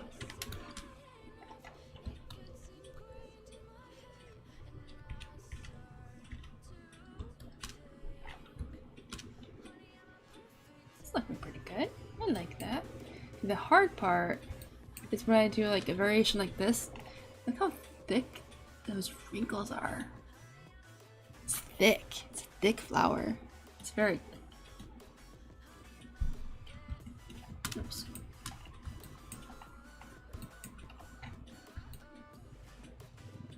It's almost like lettuce, the way it bends.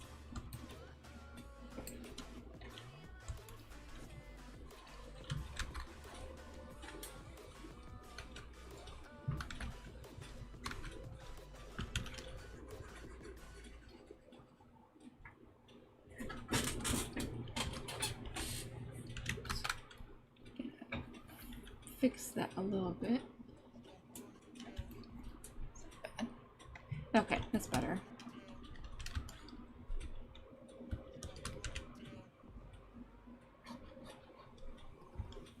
It does look like romaine lettuce. I don't think it tastes like romaine lettuce, but it sure looks like it. I don't think I would recommend anyone to try and eat this plant. I mean,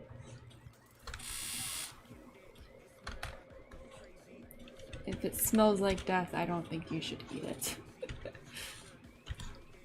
Alright.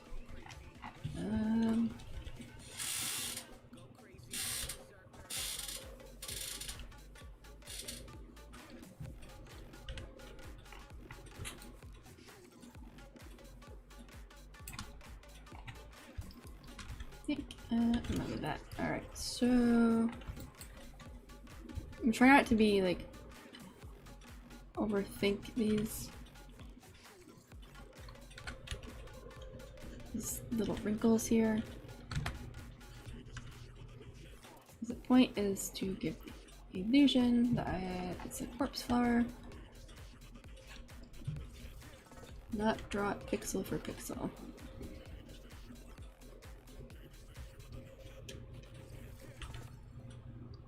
Maybe the corpse flower needs a corpse bunny, and then this corpse flower becomes corpse lettuce, and the corpse bunny eats it. I think that's fine. Right? Sounds legit. Fits the song. It's the bunny singing. The bunny kills the corpse lettuce as it eats it.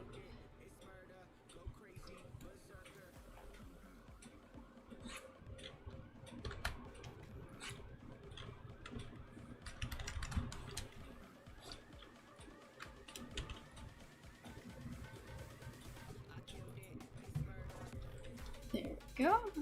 That's looking pretty good. I don't think I'm gonna put too many lines. But I think just enough to... Wow. That was not a good line. Just enough.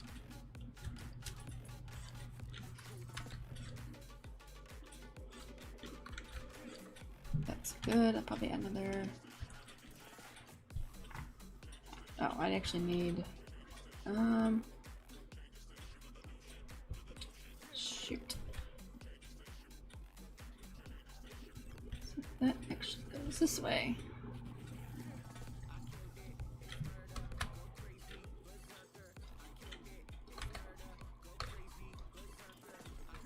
There. Okay. That's kind of better.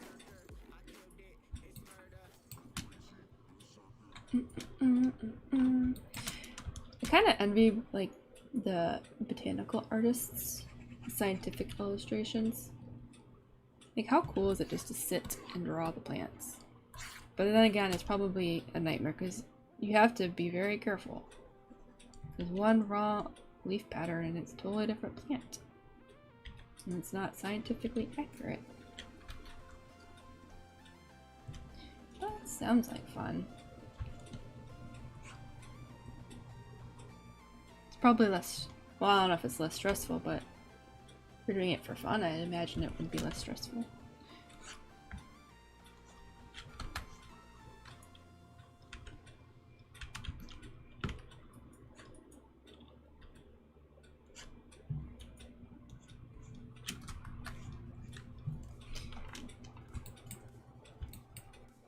I don't like how that looks. We're gonna erase that.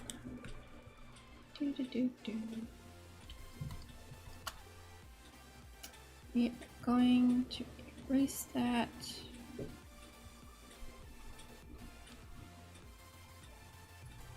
And redo that. I did not like that. Okay. Oops. Also, for the game stream, if I'm gonna do it next time, I did jump ahead in the game a little bit, but not enough to where anything got missed, just to skip some annoying parts, and to level up. So I've just been leveling up in the game in my downtime, so that way we can get through some stuff faster. And then I had to, because in the dot hack game with the like battles where it's versus other people, the PvP stuff. I had to go through like 10 of them to get to the next event trigger. So I made sure to get that out of the way so that way when I went to play it again, you know, people wouldn't be bored watching me just play over and over the same stuff. But I think it's at a good point now, so when I go back to play, we can progress with the story and everything and all that fun stuff. Because I think we're at a point... Actually, I don't know what point we're at. Ignore that. I don't know if I got this far in the game originally. Or maybe I did. But I also went through and got all the extra stuff that I missed. Like all the forum things that show up that would take a half hour to get through. Just to scroll through everything. Because it's supposed to imitate actual forums, you know. It takes a while to go through all that stuff. And I got some extra bonus backgrounds and music. So I kind of forgot that in the game you're part of a guild, so I went to the guild to see what stuff I got. That's where I get rewards for completing what is it called? Just achievements and stuff within the game. So every time if I fight so many monsters, I get a reward for that, which is unlocking the bonus stuff. So I'm going to try and get that as we progress too, because I'm an achievement hunter and I need all the things. I also found I don't want to say the anime, but it's like a recap of the original games. So I watched that, and it's basically a like an episode, like a show episode. It was like a 17-minute long video.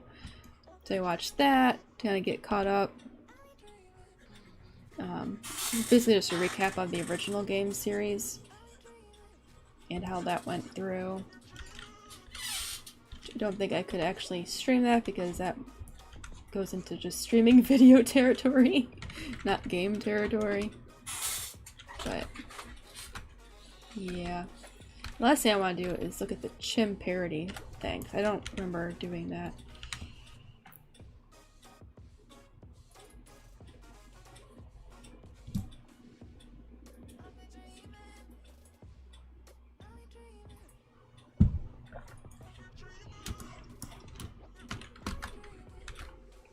I have to put mesh. Okay. Sorry, I take a swig of water. And some more.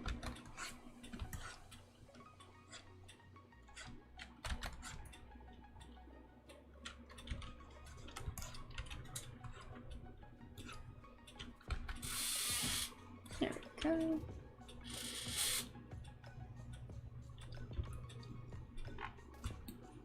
Yeah, it's looking pretty good. I like that. Actually, make this small. Ooh, make that smaller though. It's not enough. I like that. It's looking good. Alright, so we're gonna sketch another one. And this is done saving. And then I think I'm gonna call it a night. It's already almost 7 o'clock.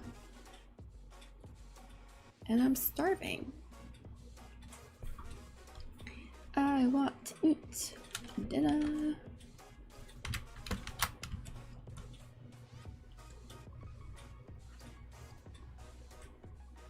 So I'm gonna do the closed one here. It's kind of like a clamshell, the way it closes up.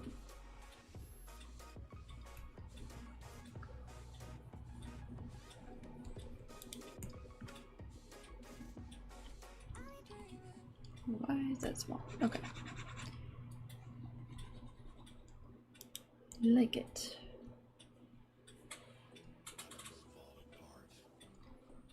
And oh, thank you for stopping by. You too.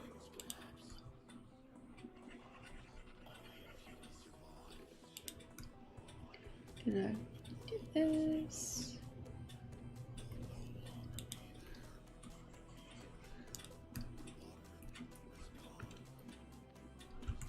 shape there. I think this is good. Actually, this purple reminds me of the purple in the sea slug that we did.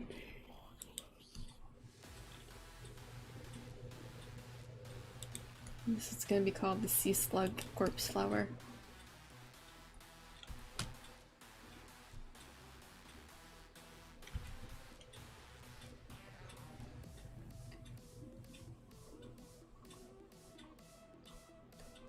Such a weird flower. Like wraps in itself. It's just actually, hold on. You see, it looks like the middle part falls or fell. Maybe it closed up again? Oh, it did! It broke! Oh my gosh, look at that. But I wonder if that's supposed to happen, because like this is the part where the seeds and stuff are. So maybe it fell on purpose? I don't know. Oh, let's finish my water. I hate when I do that. I'll finish my water. I'll go take another drink. I'm like, oh wait, I finished it. There's no more water in there. That's okay, I can wait.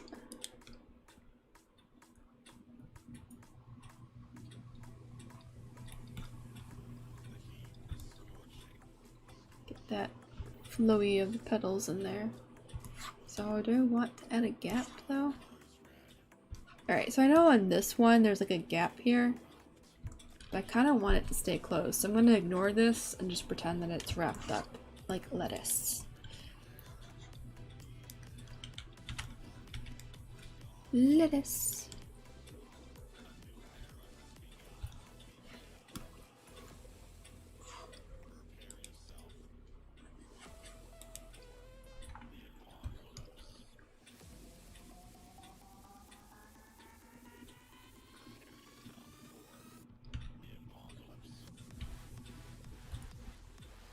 I think that's good. Look at these wavy lines. That's gonna be a challenge. I don't like how this is turning out. I thought this was gonna be an easy one. It's not an easy one. What the heck?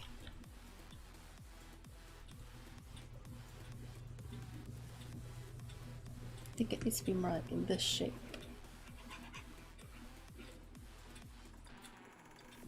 I think that's too curved. I think this is better. I think it's called flamenco dancing or whatever. It's like a Spanish dress and stuff. That's kind of what this reminds me of. It's that frilliness. I want to say flamenco, but I don't think that's right. Alright, and then this kind of closes up here.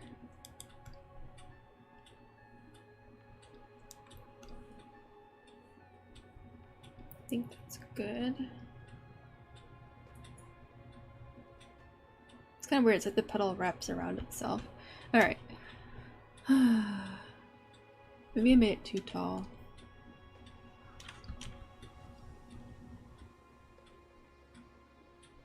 Yeah, that's better. So add some lines so I can tell the direction of that. And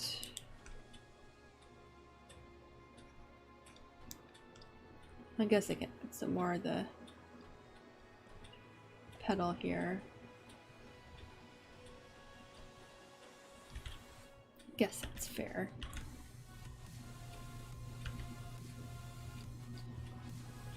There, I think that's good. Ooh, I like that. A closed corpse flower and a open one. Searching. So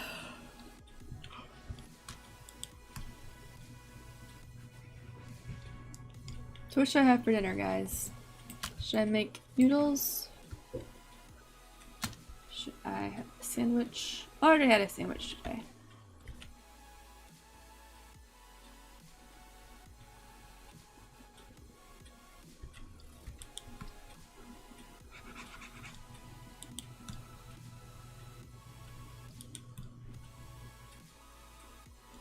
Man, should I get these? So let's do it like this. Actually, I should just move the freaking reference image. Closer.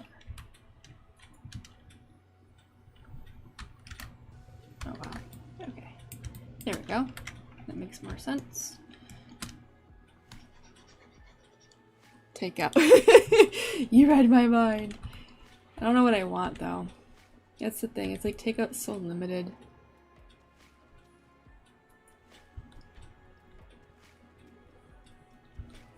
We don't like to do it that often because it's pricey and there's not many options. We've been eating healthy so often lately that anytime we look at fast food, not fast food, but just takeout in general, it's like, well, that doesn't sound good anymore. You know, it sounds good, but then when you eat it, it's like, no, never again. It's like eating Taco Bell. It's like, oh, it sounds good, and then you eat it and you're just instant regret. Which is why we stopped eating Taco Bell. I haven't had Taco Bell in a long time. You can tell I'm hungry because I'm bringing food into this conversation again. I do this all the time. Like, oh, I'm hungry, let's talk about food.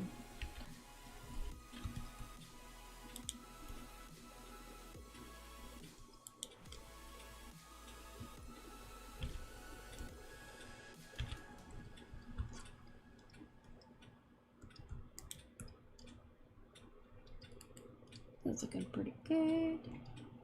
Probably should. There we go. That's better. Actually, this probably needs to be like that. And that needs to be more like this. There we go.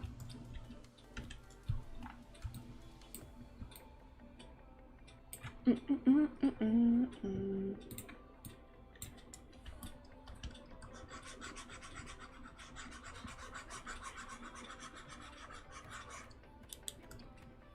next time we draw these, though, we're gonna have to make a funny face for the corpse flower.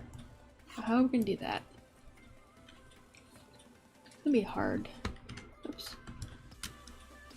It doesn't have like... Well, we'll think about it. We'll have to figure something out. Okay. A chipotle like salad. I don't have it. I don't have any of those. Well, I have rice, but I don't have salsa or avocado or greens or beans. Oh, I have beans actually. I do have that. Listen, this is the end of my streams. We gotta talk about food. We're just, because that's it just needs to happen. Okay, we'll just have food parties after the stream. Okay, that's what we're gonna do from now on.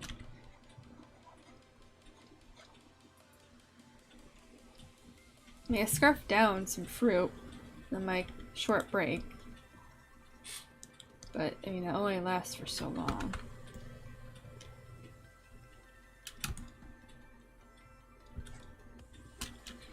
So, yeah.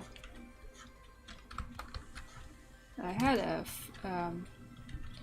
protein bar beforehand. Protein! It's like that kangaroo from Gretzko. Protein! Protein!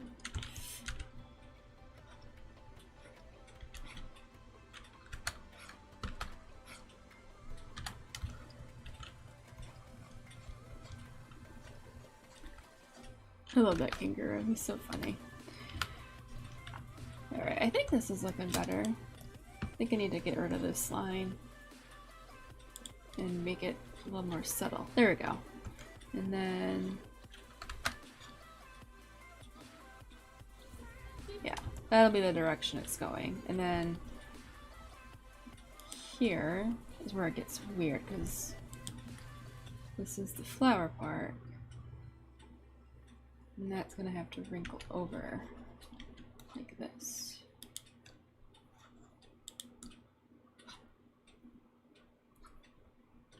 Just the weird, really, the weird curve thing. It's so weird. Look at that.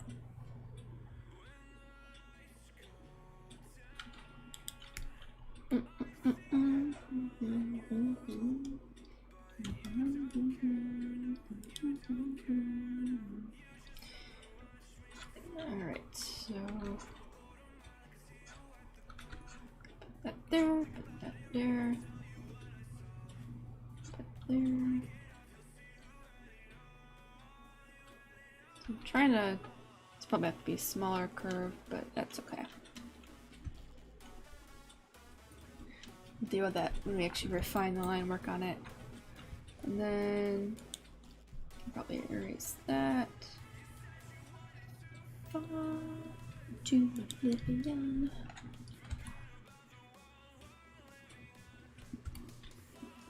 Alright, that needs to be higher. I'm like focusing on minor detail. I don't need to do that, but it is what it is. Actually, I know what to do. Right here. So I think this is one petal. So I think if I can do that.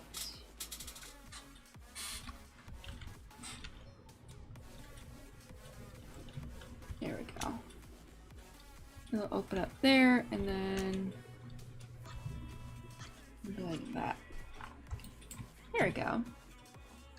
I don't, still a little chunky though. We're going down. There we go. The corpse flower has some delicate curves. It's not super harsh. There we go. That's better. I like that better. Yay, that's beautiful. Okay, now, whoa, I just hit something. Again, my excitement to eat. I almost knocked something over. Alright, so this is where we're gonna end this stream. We got a lot done today. I'm actually really happy. So, we got, I'm actually delete that layer. We got corpse flower sketches done, one line art, and one ready for line art. We have a Venus flytrap line art. We have 2 of the monkey cut pictures, including the funny one. And we have the Mr. Cobra Lily, which I love.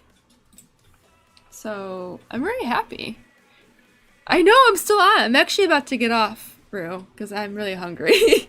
And I need to eat dinner, and it's almost 7 o'clock. Listen, we were drawing corpse flowers and having fun. Look at, I'm really happy with this. This one's going to be more of a challenge because I'm kind of... Oh, I can't see my mouse. This one's going to be more of a challenge right here. This one. Because I'm making up part of it because this stem part broke. But it doesn't... It's turning out pretty good. I think. So, do you guys want me to stream a game next? Or do you want me to come back to this instead and finish the flowers? I'll leave it up to you guys. I might finish some of them on my downtime. Probably the Mr. Cobra Lily and then one the pitcher plant. The goofy ones. Alright, thank you. I enjoy the live streams too. They're fun. But do you want me to, the next live stream, do you want me to play games or do you want me to continue with the art? I'm fine either way. I mean, we can do half and half too. We can do maybe 2 hours of art and 2 hours of game time. That way we can get some of this done and still chill out and play games. What would you guys like? I'm leaving it up to you. Might have a, if you guys aren't sure, I'll put a vote on my YouTube page for it. And y'all can figure it out. Thank you, Rue. Yeah, I'm kind of torn. I want to do both. So maybe I'll do half and half. Maybe I'll start off doing some art, and then we'll do a cooldown with the games. Because I really enjoy that game, and I want to continue it, but I don't want to, further the storyline and then go back to the stream, everyone would be like, wait, what happened? Because I did further it a smidge. Yeah, Fabulous Jumper, I think I'm gonna do both. We'll do art first and then game after. So we'll probably do another 4-hour stream. Depending on how long we spend on the art. Maybe I'll start sooner. Would you guys be comfortable with me starting earlier in the day as well? Maybe I'll just make it a longer stream day. It'll be the Sunday before my event too, so maybe it'll be a nice break.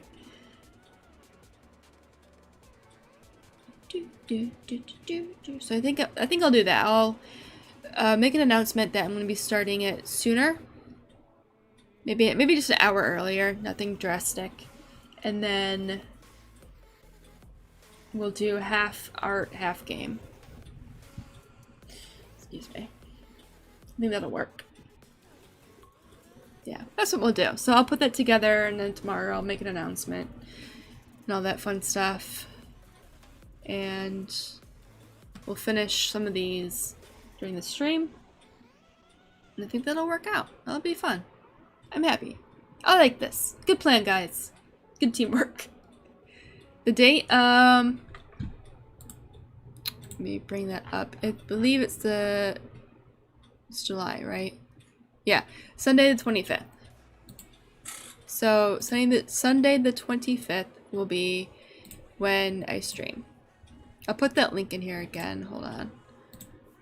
Oh my god, I can't click anything. Man, I gotta get my stream schedule going for August. I'll deal with that later. Because I don't know what's going on in August. There we go. So that's the schedule to my YouTube. And I posted on YouTube. So that'll be that. And so we'll do, I'll start it at 2 though, so I'll have to update that. I can't update that post specific. Oh wait, maybe I can. I don't know. I'll make an announcement though, in my Discord and on YouTube and stuff with the updated time. And we'll make it half and half. So I think that'll work out. Aww. Well, camp is fun. Outdoors is fun. Sorry. It's okay. I'll have more streams like that for sure. I think after my convention too, I'll probably be like, I need chill time. I need to relax and unwind. So I'll be doing a stream like this again for sure. Okay. Well, apart from that, I think we'll wrap it up here. Yes, and the streams will always be available to replay too. So if you just want to kind of take a peek at what I'm doing and just kind of scrub through it or whatever, that's cool. So, yeah. Thank you for stopping by, guys. I'll see you in the next video and the next stream.